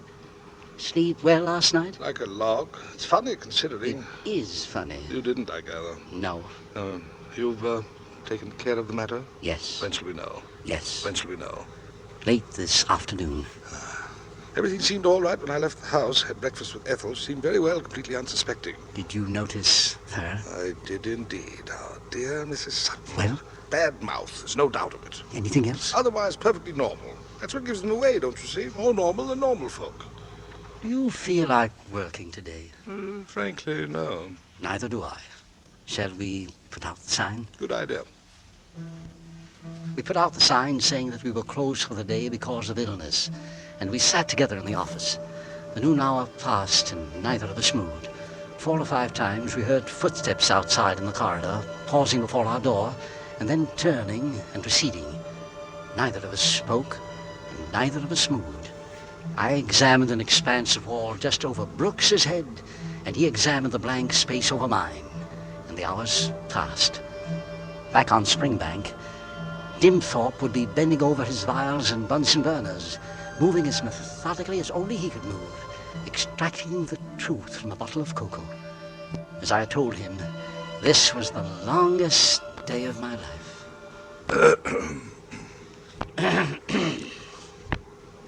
Well, Mummery? Yes.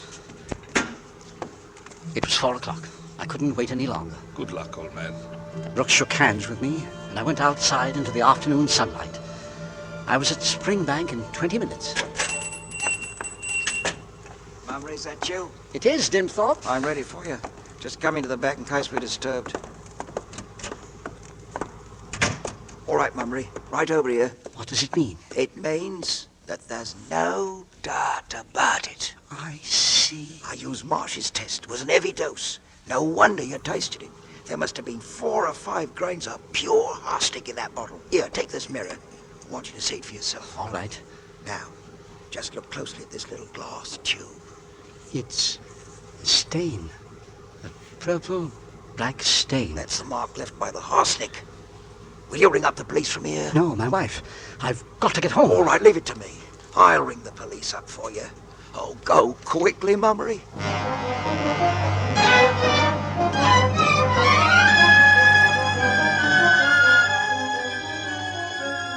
Local train went so slowly and stopped so often. Ethel poisoned, dying, dead. Ethel poisoned, dying, dead. The wheels strummed harshly in my ears. I jumped from the train before it had stopped and ran out of the station and along the road. A strange car was standing at my door. I saw it from the end of the street and broke into a mad gallop. It had happened.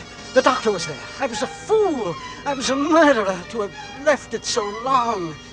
Then, while I was still 150 yards away, I saw the front door open. A man came out, followed by Ethel herself. The visitor got into his car and drove away, and Ethel went back into the house. She was safe. She was safe.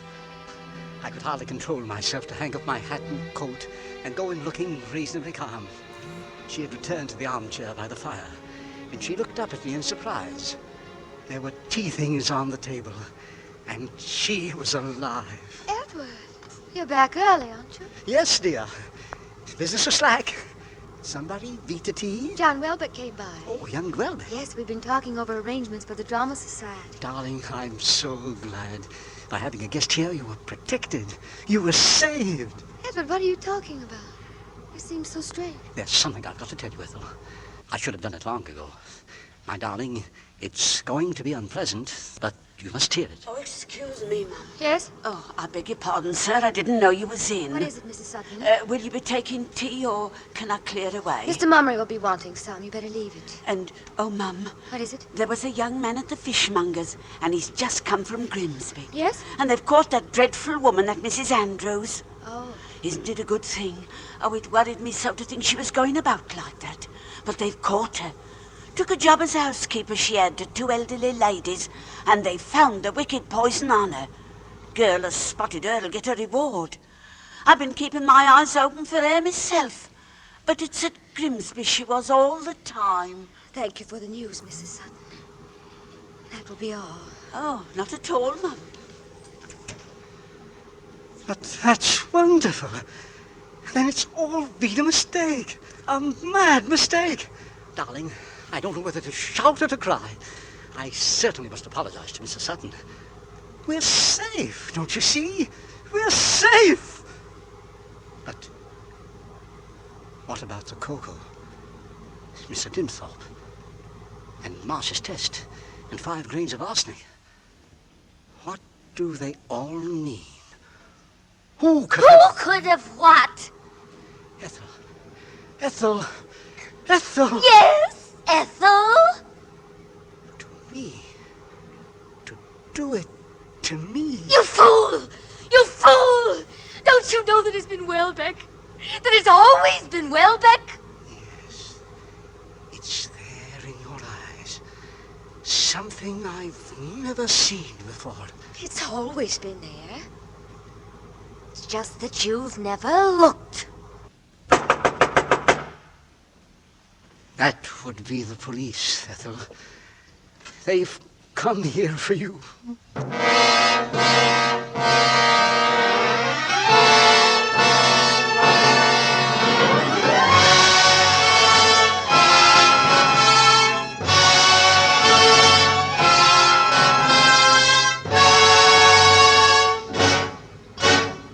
Our thanks to Sam Jaffe for a magnificent performance as Edward Mummery, and to Lorene Tuttle, Alan Reed, and to the entire cast who aroused our suspicion with such effective suspense.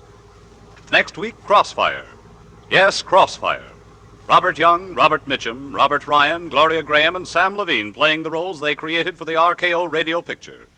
A drama of present-day intolerance in an atmosphere of suspense.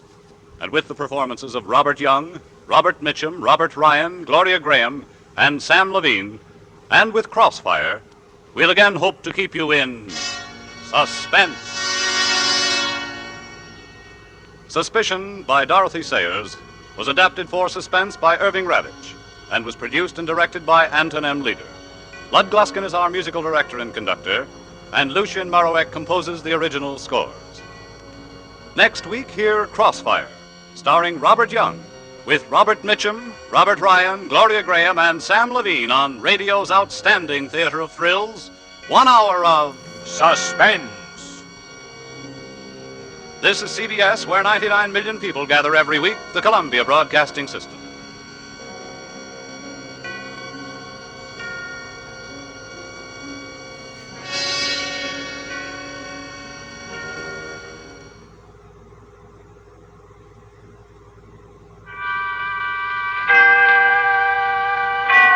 Auto Autolite and its 98,000 dealers bring you Mr. Dana Andrews in tonight's presentation of Suspense.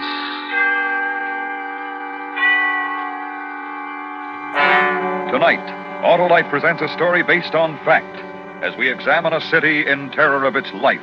A dramatic report which we call The One-Man Crime Wave. Our star, Mr. Dana Andrews. Well, Hap, how are they going? What, Harlow? Why, your New Year's resolutions. Oh, they're going fine. In fact, they're all gone, except one. What's that, Hap? Never to use any battery except an Autolite Stay Full. Well, you couldn't keep a better resolution, Hap, because the Autolite Stay Full is the famous battery that needs water only 3 times a year in normal car use.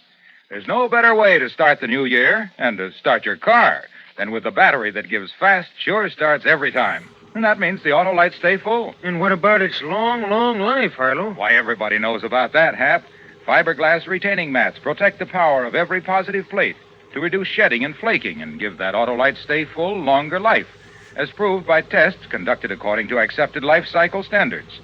So, friends, see your Autolite battery dealer. He services all makes of batteries.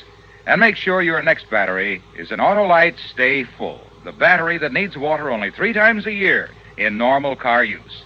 Remember, from bumper to tail light, you're always right with Autolite. And now, Autolite presents transcribed The One-Man Crime Wave, starring Mr. Dana Andrews, hoping once again to keep you in suspense. These murders occurred in a city, a good-sized city. If it's your city, you'll know it.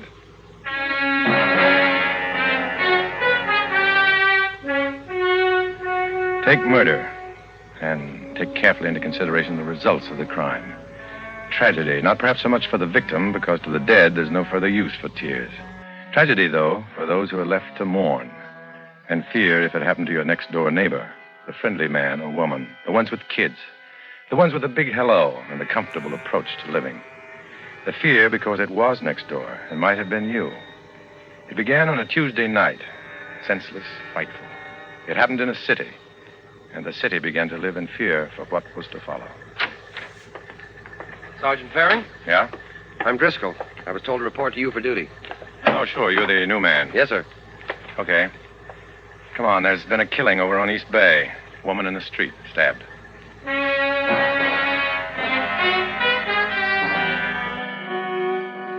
We got to East Bay. The body was still there, shrouded in an overcoat.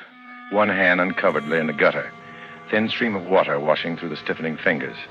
She'd been murdered a half a block from her house. A neighbor told what she knew, standing white-faced, frightened under the streetlight. It was 8:30 p.m. and the temperature was 39 degrees. Well, I saw her pass my window. She waved. She had a letter in her hand. I guess she was going to mail it at the corner. Did you see her after that? No, I only heard her scream. I ran out and looked up and down the street. I thought there'd been an accident, maybe, but I didn't see a car or anything until I saw her lying here. Was there anybody on the street? I don't know. I thought I saw somebody go around the corner at the end of the block, running. I'm not sure. You'd better go inside, Mrs. Meade. It's kind of chilly out here. What'll her husband do? He gets off work at 10. What's he going to do when he finds out? And those nice kids. What are they going to do?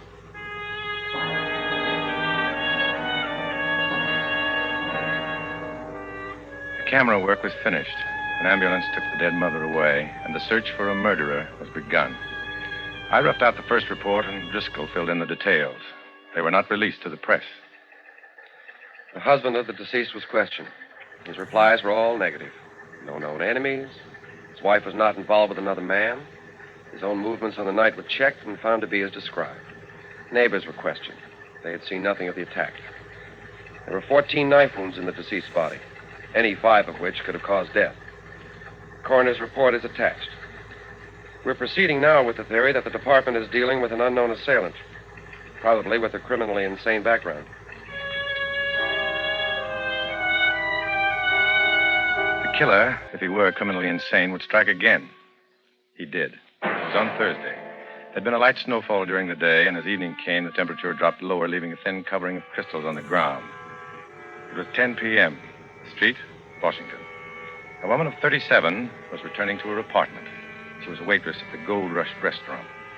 She was between two lampposts in semi-light when the man stepped out from a doorway. He didn't give her a chance. She was alive when they got her to the hospital. She was alive when I went into the White Room to question her. She told me what she could remember, weakly, frightened of what had happened and of what was going to happen. You think you're strong enough to tell me a couple of things, miss? I'll try. Can you describe him? Well, he was about your height. Maybe a little shorter. Kind of heavy set. His eyebrows grew across the middle. Funny eyes. What complexion? Dark, I guess. Dark.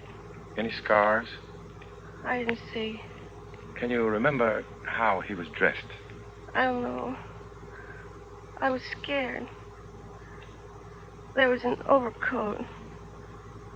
I don't remember. And he had a hat.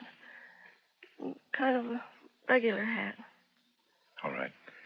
You said you told him a man was coming down the street. Yeah. I thought I'd scare him. He'd turn around. I could run. That's when he... Yeah. Is there anything else you can remember about this fellow? No.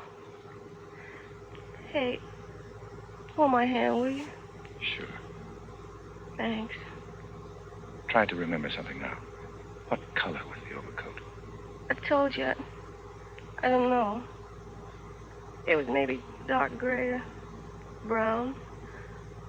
I was scared. I was... That's all right. It might come to you later. Just one more thing. Miss.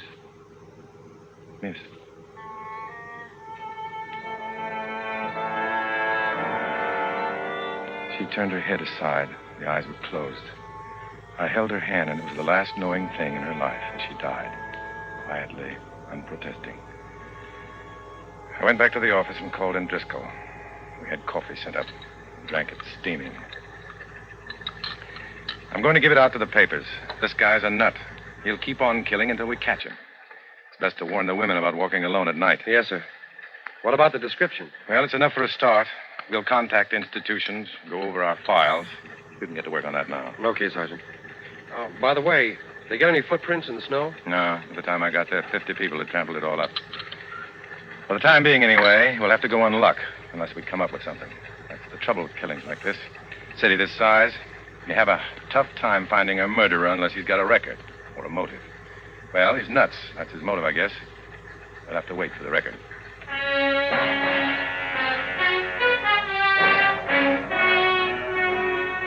The story broke in the papers on the next day, Friday. The results were immediate and expected. My telephone began to ring and kept on ringing. Crackpots, people who had seen a man they thought answered the general description of the murderer. They'd seen him in a dozen different places at the same time. And they knew more about him than we did, because we had nothing to go on. You've got a lot of patience, Sergeant. I don't know how you take it. Well, I look at it this way. There's always one call that's the real thing. Can't afford to take any chances. This guy's done 2 killings on opposite sides of the city. That makes it even worse. He's not killing in a pattern. And he might do it again somewhere else. Until we get a lead, I'll listen to anybody who's got something to say. Get me a pack of cigarettes out of my coat, will you, Driscoll? Yes, sir. Homicide, Sergeant Faring. Yes, ma'am. That's right, ma'am. Yes, ma'am, I'm in charge.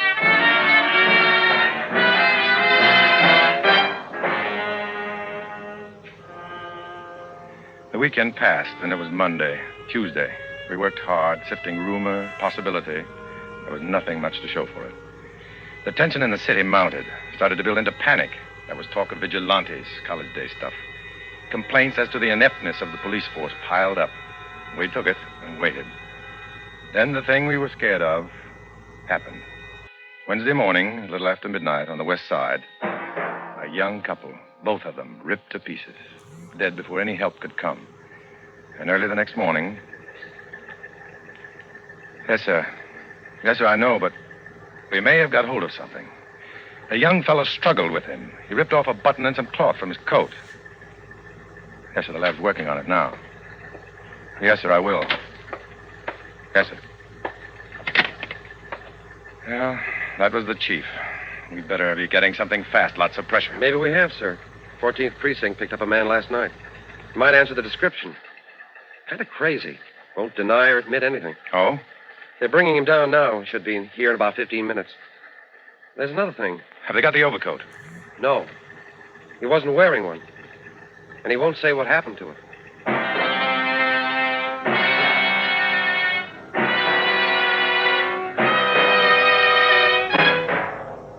Autolite is bringing you Mr. Dana Andrews in The One-Man Crime Wave. Tonight's presentation in radio's outstanding theater of thrills, Suspense.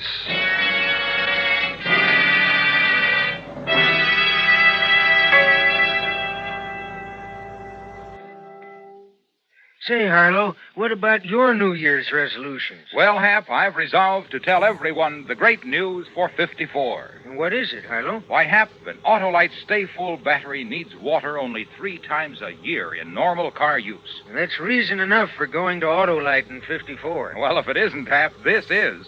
The Autolite Stay Full has a life that's longer than your winter underwear. Fiberglass retaining mats surround every positive plate to reduce shedding and flaking, and give the Autolite Stay Full longer life, as proved by tests conducted according to accepted life cycle standards. So see your Autolite battery dealer. That's right, friends. He's a battery expert, and he'll tell you all about that dynamic and dependable Autolite Stay Full, the battery that needs water only 3 times a year in normal car use. And remember, from bumper to tail light, you're always right with Autolite. And now, Autolite brings back to our Hollywood soundstage Mr. Dana Andrews in Elliot Lewis's production of The One-Man Crime Wave, a true report, well calculated to keep you in suspense.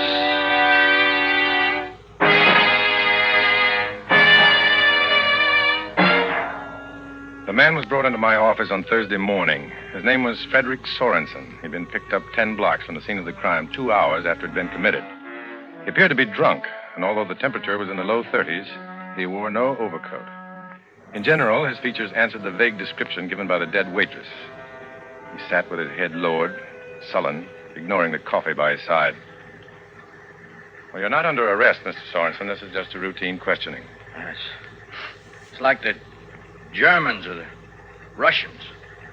Man's walking along, he's arrested just like that. If you'll answer a few questions, sir, you can be on your way. Oh, what am I supposed to have done? What?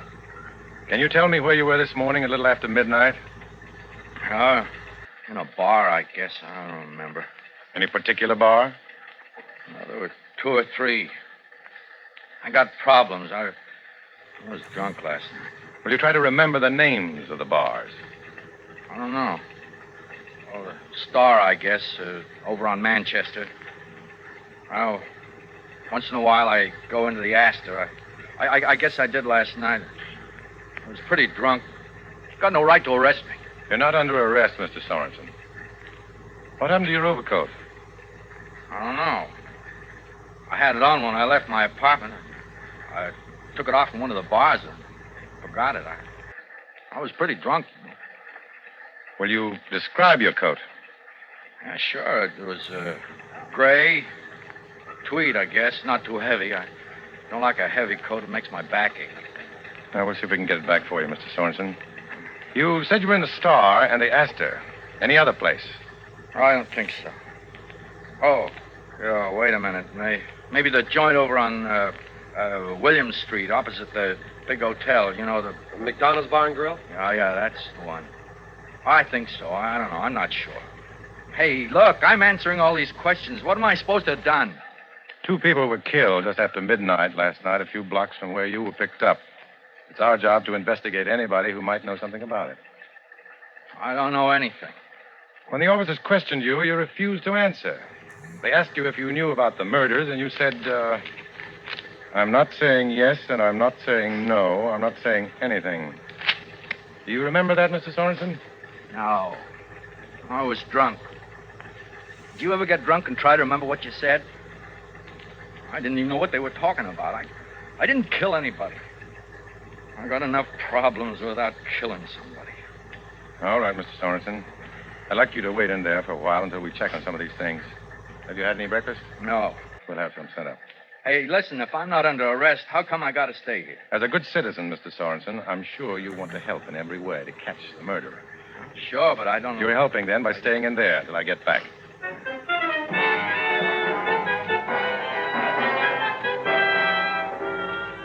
We checked the Astor, Star, McDonough's Bar and Grill, asked questions.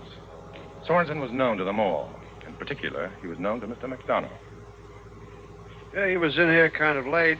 Had a good load on. Could you say what time? Oh, 1, maybe 2. Tell you, Sergeant, it was a big night last night. Maybe the cold and snow, but everybody felt good, didn't want to go out. You know how it is. Oh, sure. Did you happen to notice whether Mr. Sorensen was wearing an overcoat? I couldn't swear, but put it this way. If he wasn't, I would have noticed because it was too cold outside to be without one. Now, wouldn't you say the odds are he was wearing one? Possible. Freddie, there's a couple of butts under the table at the end. You missed them. You didn't find an overcoat after you closed? Gray, tweed? No. Freddie, you find an overcoat a man left here last night? I guess you're out of luck. Yeah. Well, if it does show up, Mr. McDonough, I'd be obliged if you'd give me a call. Bet. Say, it's none of my business, but have you arrested Sorensen? No. Routine questions, that's all. Well, I wondered. He's not the type for that killer. I've talked to him. He's been coming in here for 5 or 6 years. He's a nice guy, quiet, no trouble. As a student of human nature, I'd say he wasn't your man. Thanks a lot for your trouble.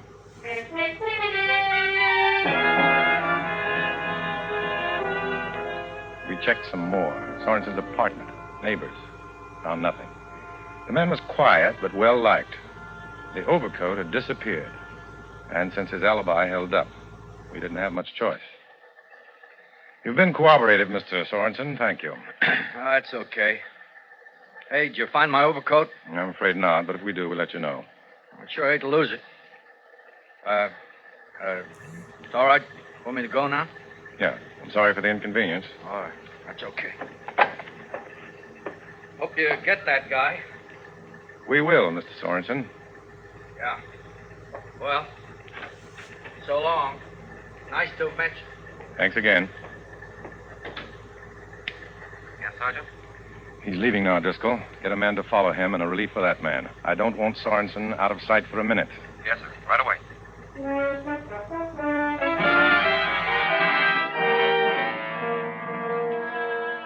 They followed him for a week, and the only thing he did to be noted was to buy a new overcoat. I summed up our progress for the chief, and it wasn't much. Thanks. Well, sir, he's a suspect, but he's a weak one. We've checked pretty carefully. He works for a lumber yard. He's been there 9 years. No financial problems. He was married, but he got a divorce 3 years ago. His ex-wife says he was all right, kind of moody sometimes, but no big thing. Just wanted to live alone. Didn't want to be married, so she gave him a divorce. There wasn't another woman as far as she knew. So, unless that overcoat shows up somewhere and there's a button with some cloth missing, we haven't got much.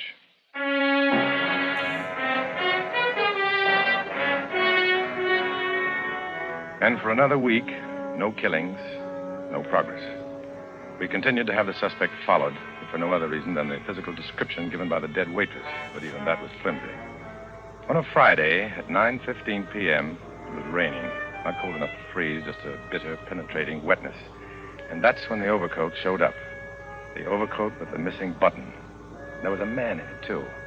He'd been picked up in a bar, disturbing the peace. His name was Winters, and he had a record. 5 arrests, 3 convictions. It took a couple of minutes to match up the shred of cloth and button to the coat, and we had our first break. We sent for Winters.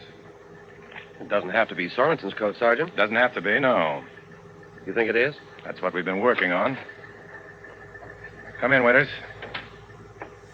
Sit down. Okay.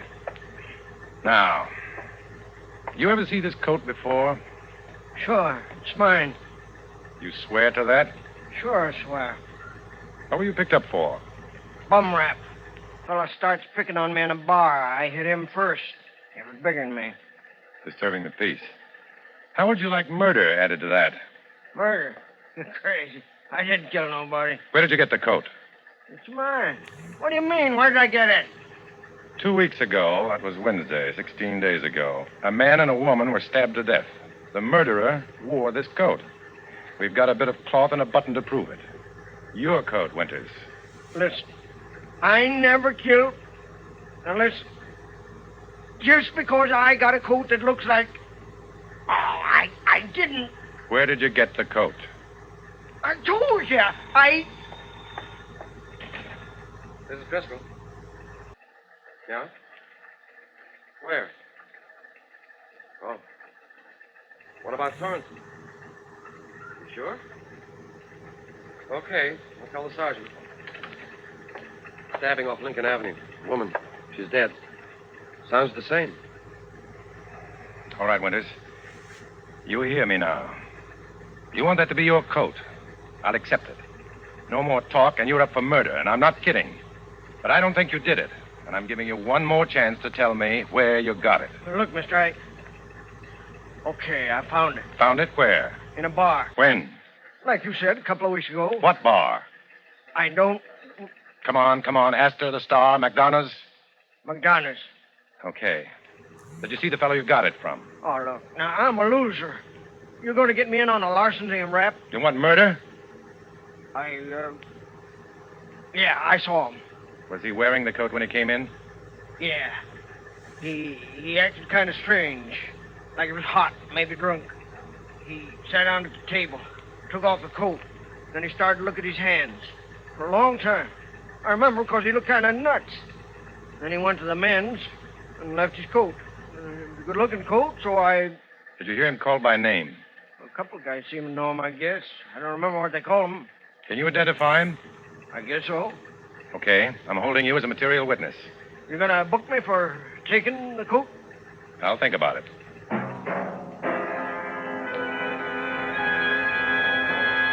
With the new killing, we had another problem. The man on duty outside Sorensen's apartment had reported that Sorensen hadn't left the place all evening. That might mean we had still one more killer working with a knife. But Driscoll and I drove over to Sorensen's place. We had enough to pick him up. Matson was on duty, and he came up to the apartment with us. We had to break the door down. Sorensen wasn't answering. And when we got inside, we knew why. Sergeant, I swear he didn't come out. That's where he went out. Fire escape. Leads out the back. I'm sorry, Sergeant. He never... Can't do anything about it now. We go after him, Sergeant? No. Put out a call to pick him up. We'll stay here. I think he'll come back. Matson, get back out front. If you see him, don't make any move unless you're sure you can get him. Yes, sir.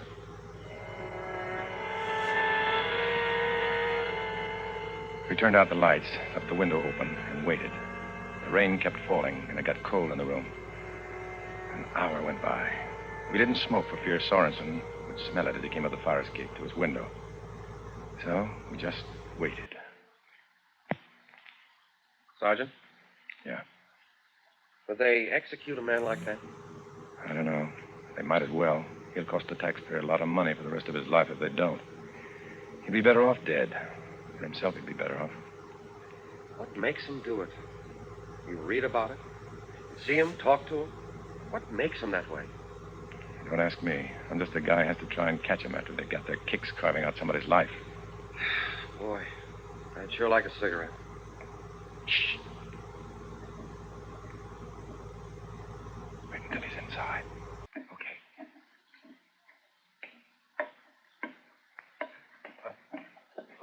Who's there? You're under arrest, Sorensen. Driscoll, come on.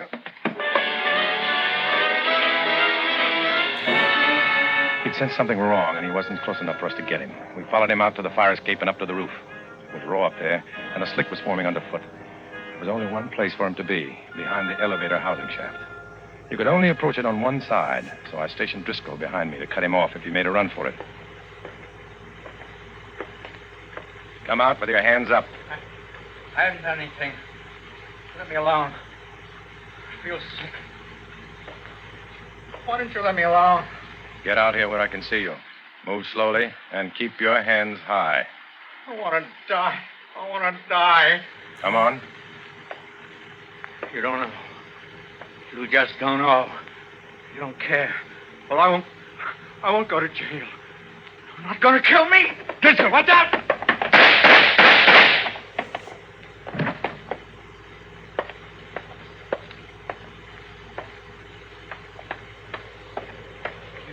You all right, Sergeant?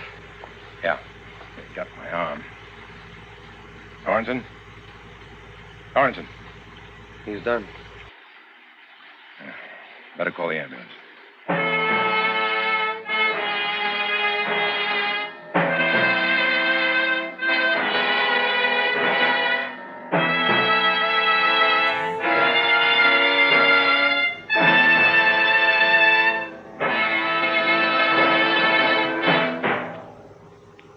Suspense. Brought to you by Autolite. Tonight's star, Mr. Dana Andrews. This is Harlow Wilcox speaking for Autolite, the world's largest independent manufacturer of automotive electrical equipment. In 28 plants from coast to coast, Autolite makes over 400 products for cars, trucks, tractors, planes, boats, and industry. These products include bumpers, die castings, industrial thermometers, and batteries such as the famous Autolite Stay Full, ignition-engineered Autolite spark plugs, both standard and resistor types, voltage regulators, wire and battery cable, Autolite bullseye sealed beam units, and Autolite original service parts for all Autolite-equipped electrical systems. Autolite is proud to serve the greatest names in the industry. So, from bumper to tail light, you're always right with Autolite.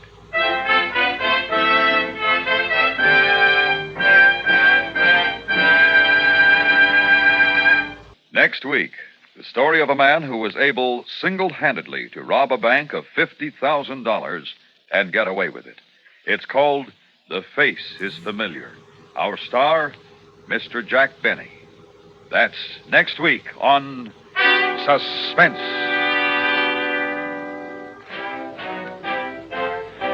The One-Man Crime Wave was written by Anthony Ellis.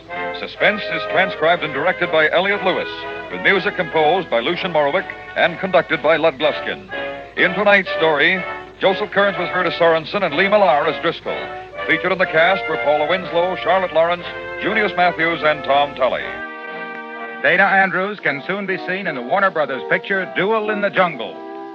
And remember next week, Mr. Jack Benny in The Face is Familiar.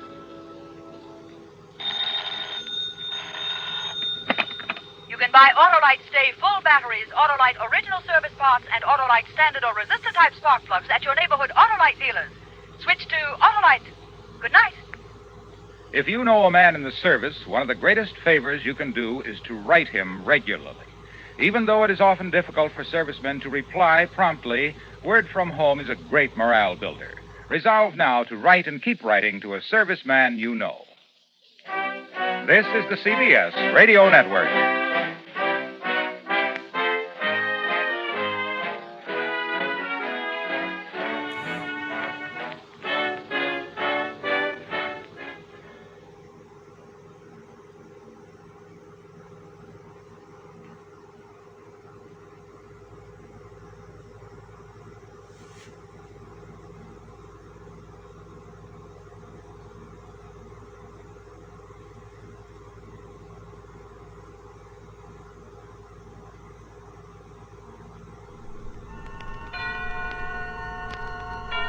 Suspense. And the producer of radio's outstanding theater of thrills, the master of mystery and adventure, William N. Robeson. A small Midwestern town, lying asleep in the moonlight of midnight. Could anything be more familiar, more peaceful, more safe? Certainly not. Unless Ray Bradbury is writing about it. For his is a typewriter of terror. And once again, it has pounded out a tale not only calculated to keep you in suspense, but likely to cost you a night or two of sleep. Listen then as Miss Agnes Moorehead stars in The Whole Town's Sleeping, which begins in just a moment. How does our nation honor heroism? One way is to award the Soldier's Medal, a bronze octagon on which is displayed an eagle standing between two groups of stars.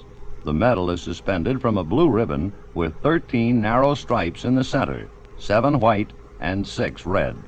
One of the newest and least known of all the American decorations, the Soldier's Medal, authorized in 1926, is bestowed for heroism not involving actual conflict with an armed enemy. There are many forms of gallantry in addition to those demonstrated in battle. The Soldier's Medal was conceived to honor those soldiers who, in non-combat situations, perform bravely and at great peril to themselves, men who serve as an inspiration to others. The Soldier's Medal holds an important place among America's awards for heroism. And now,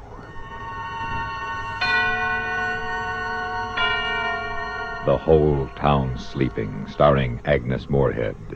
A tale well calculated to keep you in suspense.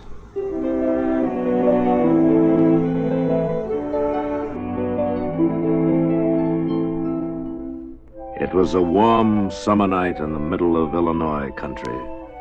The little town was deep, far away from everything, kept to itself by a river and a forest and a ravine. In the town, the sidewalks were still scorched. The stores were closing and the streets were turning dark. Screen doors whined their springs and banged, and there was the sound of Grandma Hanlon's hammock creaking across the street. On her solitary porch, Lavinia Nebbs, age 37, very straight and slim, sat waiting. Here I am, Lavinia. Lavinia turned. There was Francine at the bottom porch step, all in snow white. I won't be a minute, Francine. I just have to lock the door. All right. I do like your dress, dear. Why, thank you, Francine. You look so well in that color. I'm afraid I can never wear it. It makes me look sallow. Oh, no, it doesn't. I'm sure it doesn't. Of course, I've always loved you in white. Good evening, ladies. Good evening, Mrs. Hanlon. Good evening. Well, where are you ladies going all dressed up so pretty? To the movies, Mrs. Hanlon. It's William Holden tonight. You won't catch me out on a night like this. Not with the lonely one strangling women. Lock myself in with my gun. That's what I'm going to do. Well, I wouldn't worry, Mrs. Hanlon. Oh, you wouldn't you? What about Eliza Ramsell? You think she's not worrying? I'll lock myself in with a gun. That's what you ladies should do. Oh, she's so silly. She's a silly old woman. Hasn't got anything better to do than scare herself with rumors and gossip. Well, just the same. Hattie McDullis was killed a month ago. And Roberta Ferry the month before.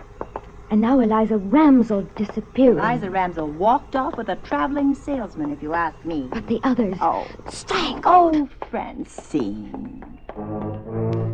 They reached the edge of the ravine that cut the town in two, stood there. Behind them were the lighted houses, ahead, deepness, moistness, fireflies, and dark. The ravine had to be crossed to reach the movies, deep and black as it cut through the hill. Then a creaking bridge to cross over the stream, and then 113 steps up the steep and brambled bank to the other side. The ladies stood there looking down. I just hate to think of you coming back alone tonight, Lavinia. Oh, bosh. I do wish you didn't live on this side of town. Don't you get lonely living by yourself in that house? Oh, maids love to live alone. Come on, we'll take the shortcut. I'm afraid even in the dusk. The ravine scares me. Oh, come on. Don't be so silly. I'll hold your hand. Lavinia, cool as mint ice cream, took her friend's arm and led her down the dark, winding path into the cricket warmth and frog sound and mosquito-delicate silence. Let's run, Lavinia. Please. No, why should we? If Lavinia hadn't turned her head just then, she wouldn't have seen it. But she did turn her head, and it was there. Back among a clump of bushes, half hidden but laid out as if she'd put herself there to enjoy the soft stars, lay Eliza Ramsell, her face moon-freckled, her eyes like white marble. And then Francine saw it too, and the women stood on the path for a frozen second, not believing what they saw.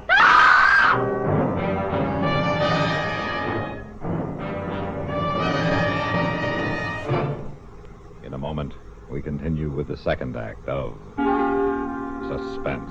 Another visit with Joe and Daphne Forsythe. Joe, Yeah, Daphne. you think I should go on a diet? No. But I'm adding weight. Only in the right places. Flatterer. Seriously, if I put on any more pounds, I'll be out of style. What style? The current one. It calls for that slim, chic look. The beanpole look, you mean? Boy, I don't get it. Here we are, citizens of the healthiest country on earth, with hundreds of different kinds of good food. And what are Americans doing? They're starving themselves. Well, it's fashionable. I don't want you to lose interest in my figure. Don't worry, I won't. Say, speaking of that, look at this. Here's a figure with real interest. Oh? $45 billion. It says here in the paper that the investment in United States savings bonds has reached more than $45 billion. What do you think of that figure? That's a lot of money. And just think, every $3 invested in bonds pays back $4. That's real interest for you. I know. And every savings bond is guaranteed by the government. Right. Oh, Joe, I wish you cared about my figure the way you do about those bonds you buy every payday. Honey, I've got great interest in both. Well, you just see that you stay that way. And now, starring Agnes Moorehead, Act 2 of The Whole Town Sleeping.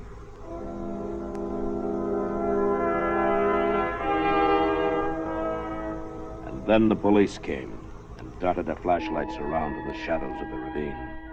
And Lavinia held on tightly to the shuddering Francine. And the night grew toward 8:30. You didn't move her, ladies? No, of course not. Oh, no, we didn't touch her. How could we? And you didn't hear anything unusual? No, nothing. It's the lonely one, isn't it? The lonely one did it, didn't he? Oh, I couldn't say, ma'am. We knew her, you know. She was a friend of ours. I'm sorry, that's too bad. I'll have one of my men walk you across the ravine. Oh, that won't be necessary. Thank you very much. We'll be all right. Lavinia? Come along, dear.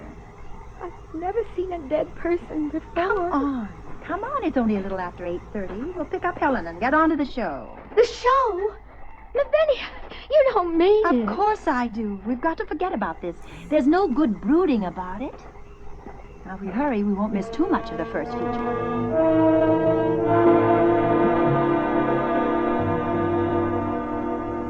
Well, I thought you'd never come. You're an hour late. Well, Helen, you see... Someone found Eliza Ramsell dead in the ravine.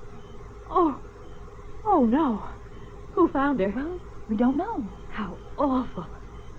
Oh, I don't think we'd better go to the show tonight. Oh, of course we will. The last showing today, and I wouldn't miss William Holden for the world. Besides, the lonely one can't kill 3 ladies all at once, and anyway, it's too soon. The murders come a month separated. Come along, Helen. Well, all right. I'll get a sweater. Wait for me. Why didn't you tell her about us finding Eliza? Well, why upset her? Time enough tomorrow. Tonight we're going to the show, so let's not talk about it anymore. Enough's enough. The ladies walked downtown and stopped at the drugstore, which was a few doors from the theater. Lavinia bought a quarter's worth of green mint shoes, and the druggist dropped the mints into a sack with a silver shovel. You looked mighty cool this noon, Miss Lavinia, when you was in. So cool and nice, somebody asked after you. Oh? Man sitting at the counter. He watched you walk out, and he says to me, "Hey, who's that?" Just like that, he says it. "Why, that's Lavinia Nebbs, prettiest maiden lady in town," I says. "Beautiful, so beautiful," he says.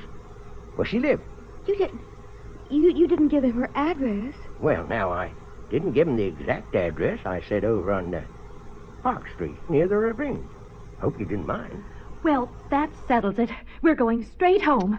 That man asking for you, Lavinia. You're next.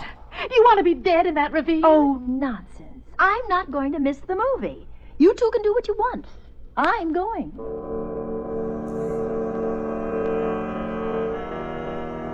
In the end, they all went to the show. Lavinia was like that. Cool, self-possessed, and persuasive. And when they came out of the show, the streets were midnight clean and empty as they walked Francine home. Lavinia, Helen, stay here with me tonight. It's late. Mrs. Murdoch has an extra room. No, thanks. I don't sleep well away from my own bed. Please, Lavinia, please. I promise I'll call you the very minute I get home. Will you? Yes. Will you really? Yes, I promise. Now, Helen, you make a promise to call you, too. I will. Good night. Good night. And please, be careful. Now, I'll walk you home, Helen.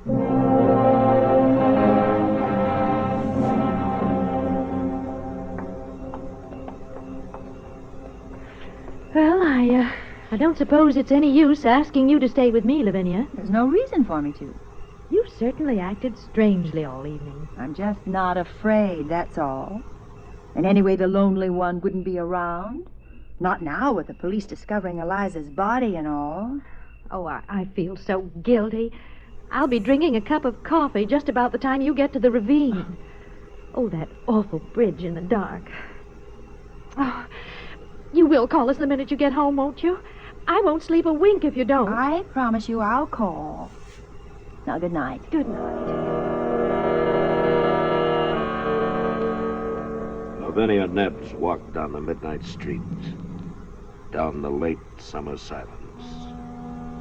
She saw the houses with their dark windows, and far away she heard a dog barking. She thought to herself, In 5 minutes, I'll be safe home. In 5 minutes, I'll be phoning Francine and Helen.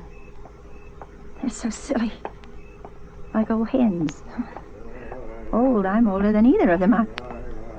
she heard the voice singing away among the trees, and she walked a little faster. And then coming down the street toward her in the dimming moonlight was a man. Well, look who's here. What a time of night for you to be out, Miss Nebbs. Officer Kennedy. Oh, I'm so glad it's you. Anything wrong, Miss Nebbs? No, nothing at all. I'm just glad it's you. You know you shouldn't be out so late. Yes, I know. I've been to the movies. The Late Show. Well, I'd better see you across the ravine. No. Thank you. I can make it fine. Moon's going to be behind the trees. It'll be pretty dark. Well, I'm not afraid of the dark, Mr. Kennedy. Are you sure you'll be all right? Yes, quite sure. Thank you. Uh-huh. Well, I'll tell you what. I'll wait here till you're across. If you need help, just give a yell and I'll come a-running. Oh, thank you. Good night. Good night, Miss Nebbs. As Lavinia walked on, she thought, I won't walk in the ravine with any man. How do I know who the lonely one is? He could be anyone. Then the ravine. She stood at the top of the 113 steps that led down the steep brambled bank and across the creaking bridge. Then 100 yards and up through the black shadows to Park Street and home. 3 minutes from now, I'll be putting my key in the house door. Nothing can happen. Nothing. And she started down the dark black steps into the deep ravine night, counting as she went. 1, 2, 3, 4, 5, 6, 7. In a moment, we continue with the third act of Suspense. We have, together, ample capacity and freedom to defend freedom. This is NATO, the North Atlantic Treaty Organization. As in many other complex activities, in NATO, too, it's the little things that count. For instance, spare parts for the armed forces equipment of NATO countries. This complex problem is handled by the NATO Supply Center at Châteauroux, France, which assists NATO countries in providing a common system for supply of spare parts. The United States of America is a part of NATO. You should be aware of and alert to the programs and objectives of the North Atlantic Treaty Organization. And now, starring Agnes Moorehead, Act 3 of The Whole Town Sleeping.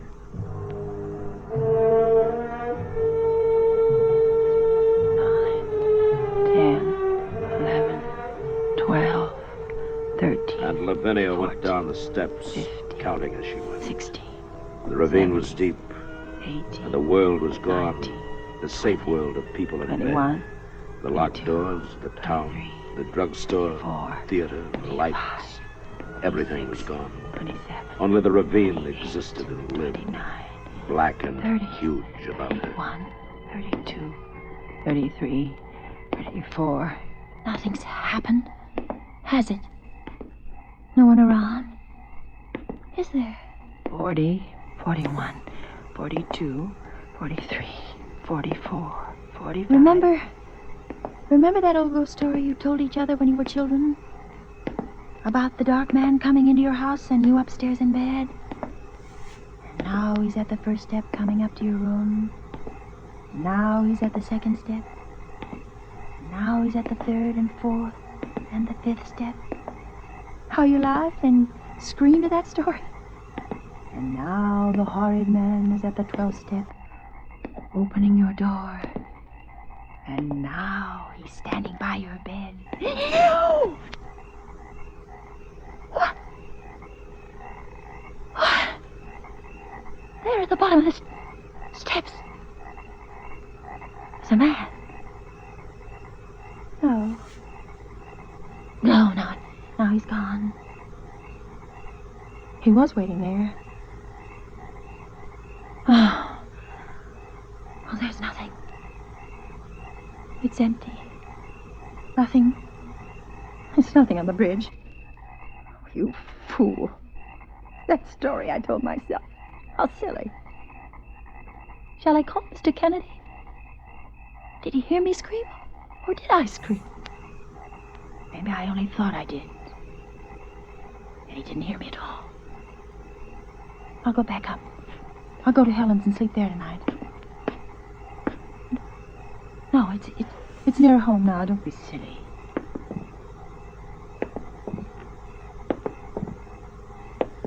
Wait. Someone's following me. Someone's on the steps behind me. I don't dare turn around. Every time I take a step, he takes one.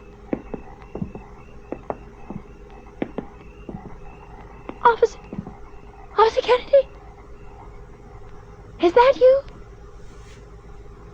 Is it? The crickets were suddenly still. The crickets were listening. The night was listening to her. Then there was a sound. Only a woodchuck surely beating a hollow log. No, it was Lavinia Nebbs. It was most surely the heart of Lavinia Nebbs. And she went down the steps faster, running now, down the steps, plunging faster and faster, down into the pit of the ravine. Run a little way. Cross the bridge. Run, don't turn. Don't look. If you see him, you'll not be able to move. You just run. Up the path between the hills, the top of the path, the street. And even with the light, the fear swirled about her, closing in, pressing. Please, give me time to get inside and lock the door, and I'll be safe. Oh, I'm safe at home. I'm safe home. I'll never go out again. Oh, it's so good. It's so safe inside. I'm locked and safe inside. Wait, the window.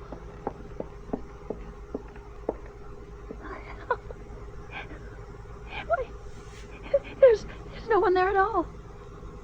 There's nobody. There was no one following me at all. Nobody running after me. How silly. If a man had been following me, he'd have caught me. I can't run as fast as a man. I wasn't running from anything except me.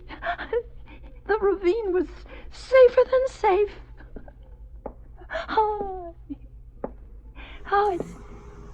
It's nice to be home, though. Home's a really good, warm, safe place. The only... She had just put her hand out to the light switch when she heard it behind her in the blackness. Just a movement. What?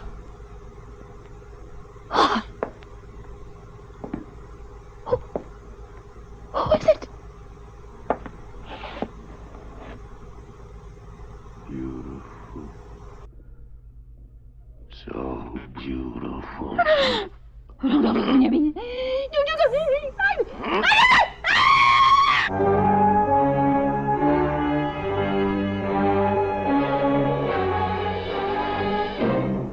Suspense, in which Agnes Moorehead starred in William N. Robeson's production of The Whole Town Sleeping, written by Ray Bradbury and adapted for Suspense by Anthony Ellis.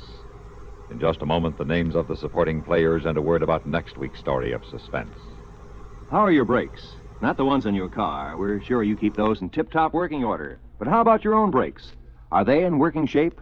When you're behind the wheel of your car and you feel that impulse to challenge the legal speed limit, can you stop that impulse on a dime? When a less courteous driver does something downright stupid that may inconvenience you, are you likely to do something twice as foolish just to show him he can't push you around? Or can you say halt to your anger before it leads to an accident? Students of human behavior have discovered that most of the accidents on our highways are the result of emotional immaturity. An adult can control his feelings and concentrate on his goal. Don't let childish attitudes keep you from reaching your destination.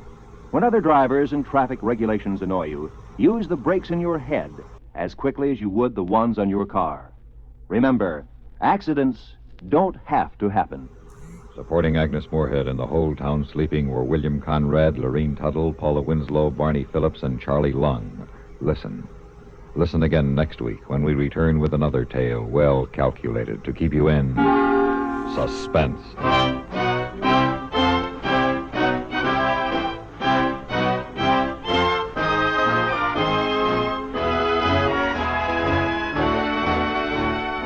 This is the United States Armed Forces Radio and Television Service.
Autolite and its 96,000 dealers present Suspense.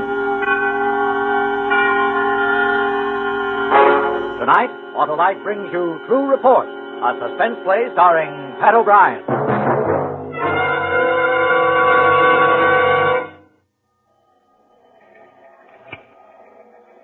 Go right in, Lieutenant. Captain's waiting for you. Thank you, Bert. Oh, it's you. Hello, Captain. All right, Ben, have you got it? Yeah, here it is. Mm-hmm. Good. Everything here? Everything. Sorry it had to be this way, Ben. Yeah, so am I. But it couldn't have come out any other way, so take it. This is what you wanted. This is my true report. In just a moment, Mr. Pat O'Brien in the first act of True Report. Well, hi, Hap. Welcome back. Well, if it isn't the spark plug of Autolite Alley, Harlow Wilcox. Say no more, Hap. Got to get proclaiming after my summer siesta. Proclaiming that when you replace worn-out spark plugs in your car with new ignition-engineered Autolite spark plugs, you get smoother performance, quick start, gas saving. Don't forget, Harlow, Autolite spark plugs are ignition-engineered. Right, Hap. Ignition-engineered by the same Autolite engineers who designed the coil, distributor, and all the other important parts that go to make up the complete ignition system used on many of America's leading makes of cars and trucks. And that's why you can't buy better spark plugs for your car than Autolite. So, friends, have the spark plugs in your car checked before you start on that long Labor Day weekend drive. And if replacements are needed, insist on smooth, snappy, ignition-engineered Autolite spark plugs. And whether you choose the resistor type or the standard type, you're always right with Autolite. And now, with True Report and the performance of Pat O'Brien, Autolite hopes once again to keep you in suspense.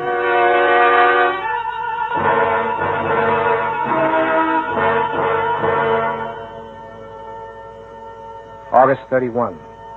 To Captain Walter Godspeed. Commander, Accident Investigation Division, City Police Department. From Lieutenant Ben J. Kennedy, hit and run detail. 3, Lawrence Danker, deceased. Attached fine supplementary traffic accident report completed this date. Disregard other file concerning same now in your possession. 2 days ago, 9 a.m. I went to your office for the day's assignment. I didn't know what it was going to be, neither did you. Hello, fella. How are you? 4266. This page. Repeat. Convertible. You're unknown. Make unknown. Oh, Ben, who do you make for the World Series? Oh, give me the Phillies in Cleveland. Hello, Al, Sam. Hi, Kennedy. Anything up? Anything up? Anything new? That's a good one. Hi, Ben. How you feeling? Like asking if anything's up, Geiger. So, Nothing, Ben. All routine. Sometimes I think I never should have been a cop. Yeah. So there's a hit-and-run artist named Edward Franken, right? Yeah. Bulletin board says you pulled him in last night. Good job, Geiger. Took a long time, huh? Too long, Ben. Would you believe I used up 385 probable witnesses to that accident, came out with just 2 who knew what they were talking about? Listen, I'm going to figure out a system for questioning. Uh-oh, here we go. Lieutenant Geiger, Kennedy, all sub Newton. Yeah. Right. Captain Justice waiting for you. Oh, good morning, men. Sit down, please. Make yourselves comfortable. Here, Captain. No calls for the next half hour, Bert. Right, sir. Well, there they are. Initial traffic accident reports. 22 of them. 22 traffic accidents in our city in the last 12 hours. 3 of them fatal. Accidents. Most of them weren't accidents. Most of them could have been avoided if people had just realized that an improperly handled car is as dangerous as a loaded gun. Routine for us, but not routine in the lives of the citizens involved.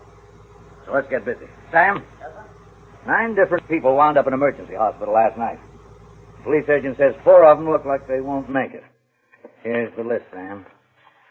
I hate to hand out things like this, but hop over there and see if you can get any statement from them before they... you know. Right, sir. You're right on it. Oh, Newton. Late last night, a woman went through a boulevard stop, hit a bus and 2 parked cars in Calgary Street. Extensive property damage. She was all right, but her 6-year-old daughter was injured critically. The woman failed a sobriety test flat. The child in the car, and she couldn't even walk to the police cruiser without stumbling. Report says under attitude, abusive. Claims she was under drugs. Why do they always pull that tired drug routine? Because people are afraid to face the truth. One thing I know, phenobarbital doesn't smell like scotch. Look into it, Newton. Don't pull any punches. Don't worry, Captain. And you, Geiger. Yeah? Hit and run on center just off 12th about 3:30 this morning. Victim unidentified. I think... Hey, wait a minute. You've been up all night working on that Franken thing, Oh, haven't it's you? all right, Captain. I can take another one. No. You better knock off and get some sleep. Ben. Yeah, Chief? This will be your baby. Here. Find the Ginzo who ran that poor devil down and didn't even stop to see if he was alive or dead. And that's the way I got the assignment. It was just a statement of 2 patrolmen and a witness to me, nothing else. And I went to work on it. Like any other case, it started with the initial accident report and the statement of a witness. Her name happened to be Thurston. Yeah, I'm Jenny Thurston. Police. They were here once. They're here again. Where's your uniform? How do I know? Traffic investigator, Lieutenant Ben Kennedy. Seems to me to wear a uniform. Come in. 3:05 this morning, you reported a hit-and-run accident in front of this address. I live here. I own this place. I've seen it. I've gone over all this stuff with them officers that showed up right after I called in. A man who was run over died in the receiving hospital without regaining consciousness. We're trying to find out who was driving that car. I want you to tell it again. Well? I was sleeping. It got hot and I woke up. I decided to fix myself a glass of tea, so I did. I was sitting there by the window drinking my tea and cooling off when it happened. What happened? The accident. Car turns off 12th Street. I can see 12th Street from here. Next corner, 12th Street? Yeah. 2 doors or 4 doors on the car? Oh, I don't know. The officer's report, you saying it was a sedan. 2 doors or 4 doors? I don't know. You're trying to tie me What up? color was the car? Black. Couldn't have been maroon, blue, green? It was nighttime, no moon. Streetlights go out at midnight. You sure it was black? Well, it looked black. I don't know. It was a dark color anyhow. It was shiny. Yeah. All right, go on. This car's doing a lot of speeding, heading that way. North. Yeah, north. And it goes right by this window. And I'm looking when it hits the man. I don't know where he came from, but there was a big noise like glass breaking, and this poor man's lying half on the street and half in the gutter, and the car's gone out of sight. Go down and try to help him? No, I called the police. That's your job. Traffic accidents have become everybody's job. Did you get a look at the driver of the car? I got a good look. There's a woman in dark clothes. The officer who interviewed you says you didn't see the driver at all. Well, I know. was going to call up about that. When I concentrated later, I remembered it was a woman. It was a young one. One of those kind all painted up, you know the kind I mean. What she was doing out at 3 a.m. was no good at all. All you could possibly have seen from this window was the top of the car and not the person driving it. Well, why'd you ask me then? Try to get the license number? It's too dark to see. I did my duty as a citizen. I reported what I saw. Yeah. Thanks, Mrs. Thurston.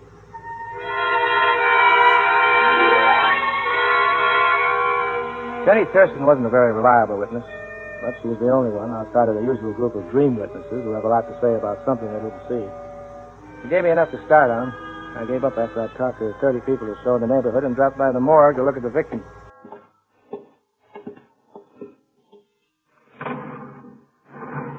There he is, Lieutenant. What's left of him. Unidentified. Unclaimed. Hey. What'd the doctor say? Among other things, both legs fractured.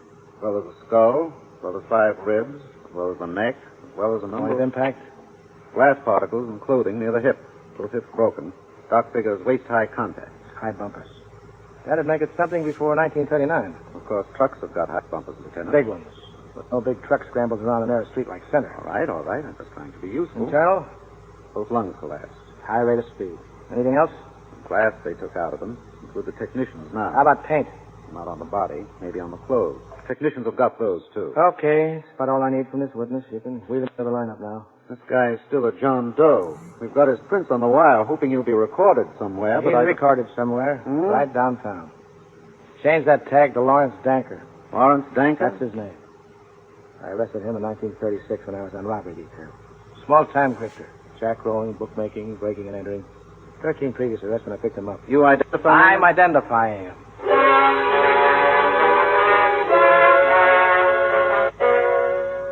At least I knew my victim, and though my witness hadn't been too good about details, I knew that the piece of broken glass and the chip of paint found on the victim would tell a better story. The shortest route to hit-and-run killers is through the crime lab. They don't miss a thing. Kennedy. This is the lab, Lieutenant. We got the dope for you. All right, let's have it. The glass splinters came from a headlight lamp used on 4 different mix of cars between 37 and 39. I'll send you the list. How about paint? Maroon. Also very pre-war stuff. There's a bump on a fender and a broken headlight somewhere in town, that's for sure. Maybe a sprung door. Yeah. And it's a jalopy over 12 years old. It probably can't travel 20 miles without breaking down. So my hit-and-runner's in town somewhere trying to get a new headlight and a fender straight. If you say so, Ben, he probably is. See you. Yeah.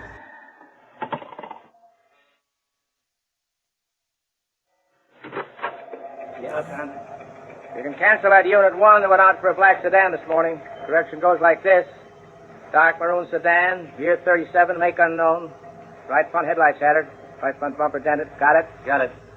I want every garage, auto parts, junk dealer, and repair shop in town contacted on this. Somebody's going to try and take the bumps out of an old car and buy a new headlight, and they shouldn't be hard to spot. Got it.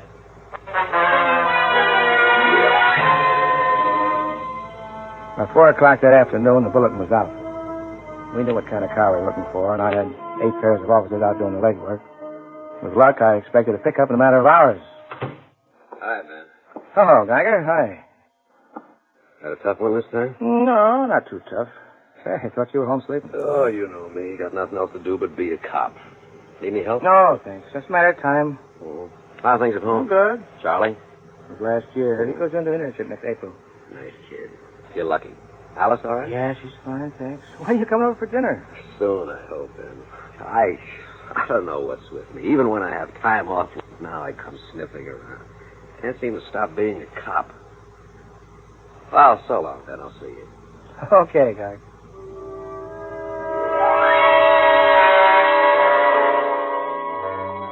August 29, 10:30 a.m. There was a pile of reports 10 inches high on my desk from garages, junk dealers, and auto repairmen. And not one report meant a thing. My tip-off finally came from a phone call placed by a man named Roper who runs an auto repair shop on Crespo Street. Now I'm down to see him. I don't know if it's what you're looking for, Lieutenant, but it might be. All right, let's have a look. A guy brought it in yesterday. Said he broke the lamps and dented the fender on his garage. It seems funny he only wanted that right front straightened. The rear one's in a lot worse shape. This is? Yes. No registration tag. Is the car you're looking for? Maybe. Gonna make a stakeout, huh? Pick him up when he comes back to get it, huh? All right, Mr. Loper. Thanks for you. Gonna look up the serial number, huh? We'll handle it. Thanks. I didn't need to look up the motor stereo or the license plate, Captain.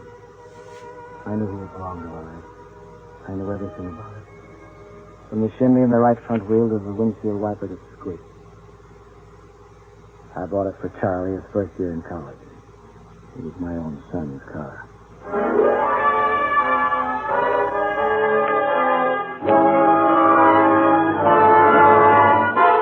Autolite is bringing you Pat O'Brien in True Report, tonight's production in radio's outstanding theater of thrills, Suspense.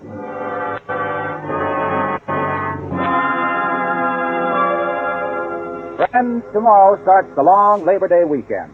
I hope that you'll make sure that your car is running right before starting on long trips, that you will have worn-out spark plugs replaced with new ignition-engineered Autolite spark plugs. So drive carefully, won't you, today, tomorrow, and always, because the life you save may be your own. And now, Autolite brings back to our Hollywood soundstage Pat O'Brien in Elliot Lewis's production of True Report, a tale well calculated to keep you in suspense.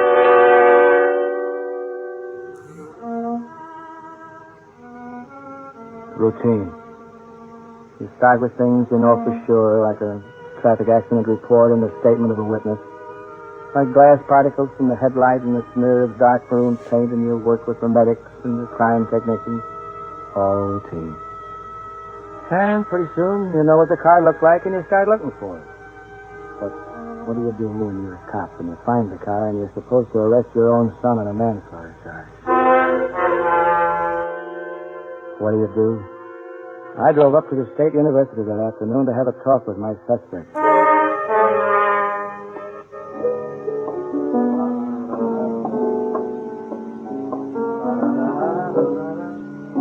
Rick. Rick. Oh, Mr. Kennedy. Hello, Rick. How are you? You seen Charlie around? No, I haven't. I went over to the room. The landlady said you were here in the recreation hall. I thought maybe Charlie was you. Sorry. Rooming with that guy's like rooming with a ghost. I never see him. You didn't see his jalopy around anywhere, did you? No, I didn't. Taken out of town or anything? Well, sometimes I go over to the county hospital for surgery classes. Maybe he drove over there. Did I call him there? No, not in class. Oh, well... But stick around, Mr. Kennedy. You can probably pick him up at the hash house around dinner time. Anything wrong? No. Say, shouldn't you be studying or something instead of playing that thing? I'm majoring in the piano. Piano and law, Sergeant. Lieutenant. That'd be 5100 per annum, right? Civil service. Seem to know all about it, Rick. Maybe you should be a cop. Nope. I'm like Charlie. I want something better. What? No offense, Lieutenant, but... Well, I mean, it's hard going to college. You didn't answer me. All right. He didn't go to college. Charlie's put in 6 hard years already and still a couple to go. Plenty tough. I live with him. I watch him go through it all. He's building something good here, something important. Kids sometimes get the wrong idea of how important they're going to be. Yeah. They forget about right now. They run around making mistakes and getting themselves into a lot of trouble they can't handle. Yeah. Take all their work and study and throw it right out of the window when they get in that kind of trouble. Yeah. Well, we sort of rung out the philosophy today, haven't we, Mr. Kennedy? Tell Charlie to call me at home, will you? If I'd waited for him, I don't know what I'd have said or done. If it was, I felt like a rookie with his first corpse throwing my top in front of a punk kid. So I just got out of there and drove back to the city. Lieutenant Geiger was sitting at my desk. Oh, Ben. Oh, you want something, Geiger? Been waiting for you. What for? Ever hear of a mechanic named Loper? Oh, Ben, don't look like I caught you with a dead body. This Loper called here a while ago. I took the call for you. Said you were in to see him at his garage today. Wanted to know if the car he had turned out to be the one you were looking for. No, it wasn't. Oh, it's not a good way to describe it. Maroon coupe, headlights gone, bent. Well, there wasn't the one. But you think I know what I'm doing on this case? Sure, Ben. You know what you're doing. Can I see the file? I haven't made it out yet. You kidding? No. Come on, give me the file. Captain might put me on this with you. I've been with the department 14 years. Don't you think I can handle a simple hit-and-run case alone? Sure, Ben. I know you can handle it alone. The lost one yet. I just want to help you keep that perfect record. Perfect.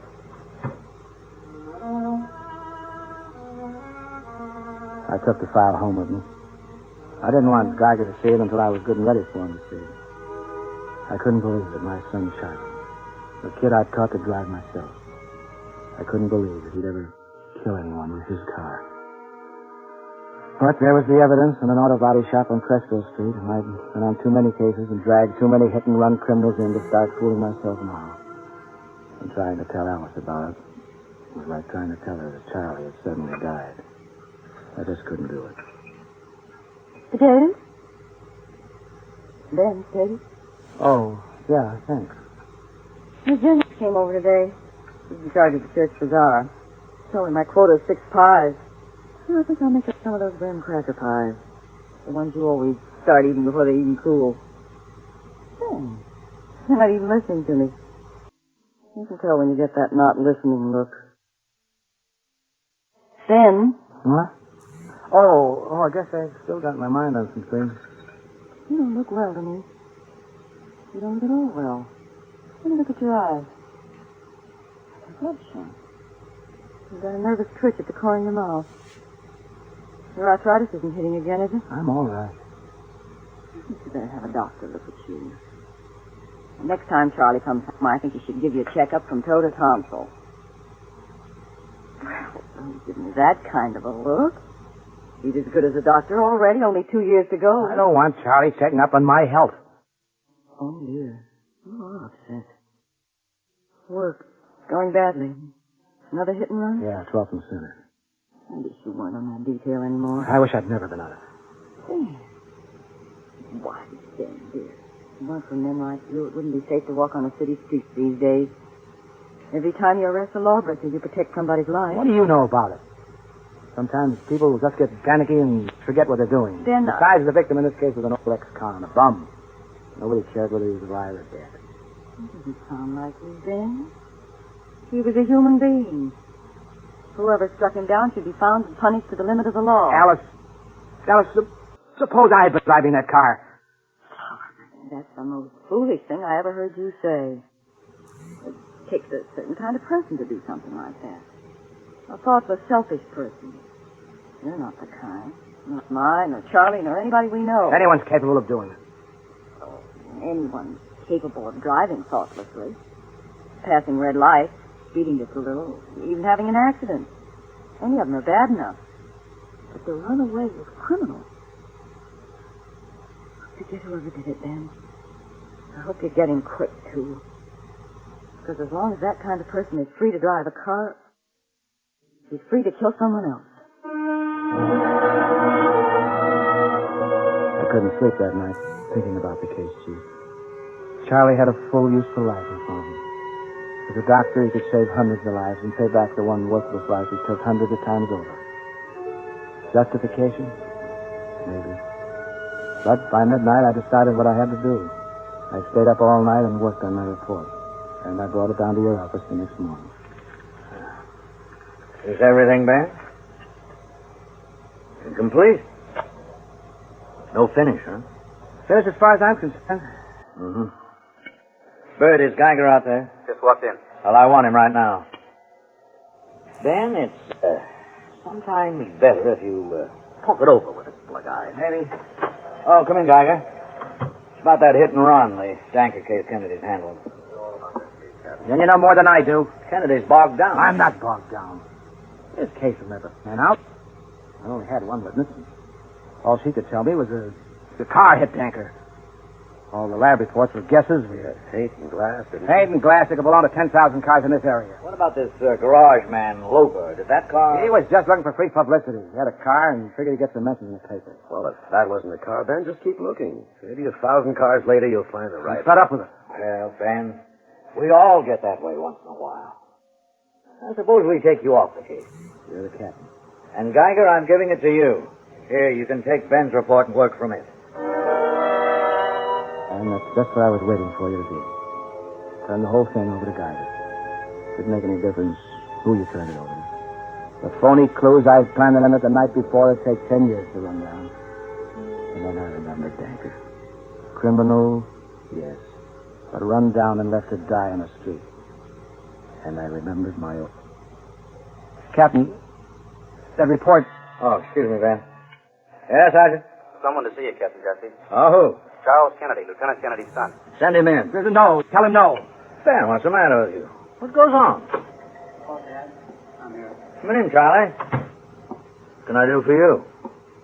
It's about a hit-and-run case. Charlie, I got to, Dad. Captain, it's that Danker case. I'd have come in sooner if I hadn't been up to the county hospital. What do you know about the Danker case, Charlie? It was my car that hit him. Did you know this, Ben? I found it out yesterday morning at the garage. It was my car that did it. But somebody else was driving it. You weren't driving it? No. Suppose you tell us who was driving it, Charlie. My roommate, Rich Blake. I loaned him the car a couple of days ago. When he didn't come back with it, I found out he left it in a repair shop in town. Well, I went down to take a look at it. And my dad's cop, and I guess I picked up a few things. I got him right outside. I dragged him down here myself. All right, Geiger. It's your case. Take over and book him. Thanks for coming in, Charlie. Ben, what are you going to do? I guess, Captain, I guess I better go and make out my report. So here it is, Captain. My true report. And my resignation. I just want to ask you one question. If it had been your kid, could you have done any differently?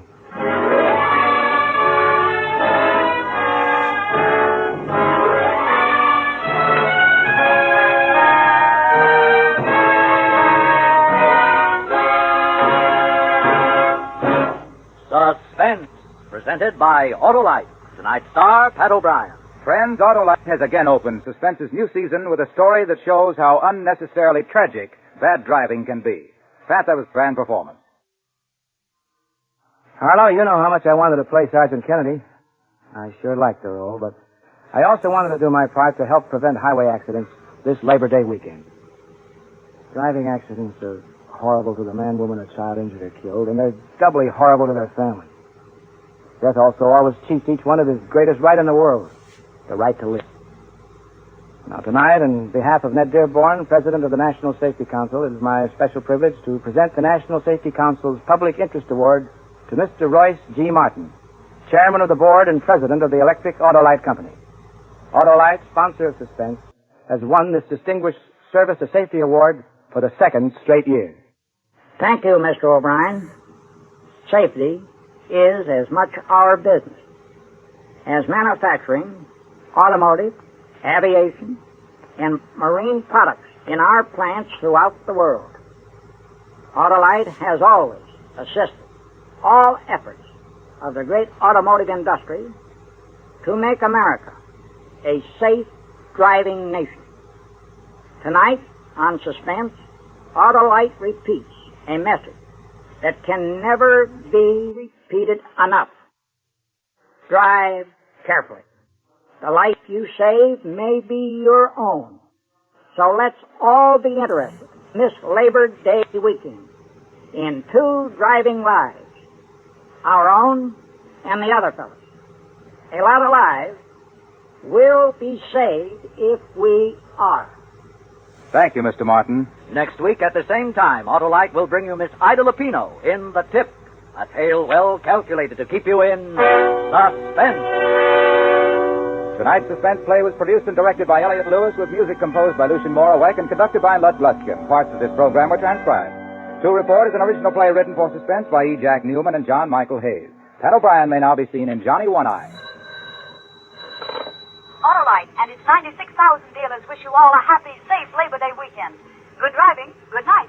You're always right with Autolite. This is CBS, the Columbia Broadcasting System.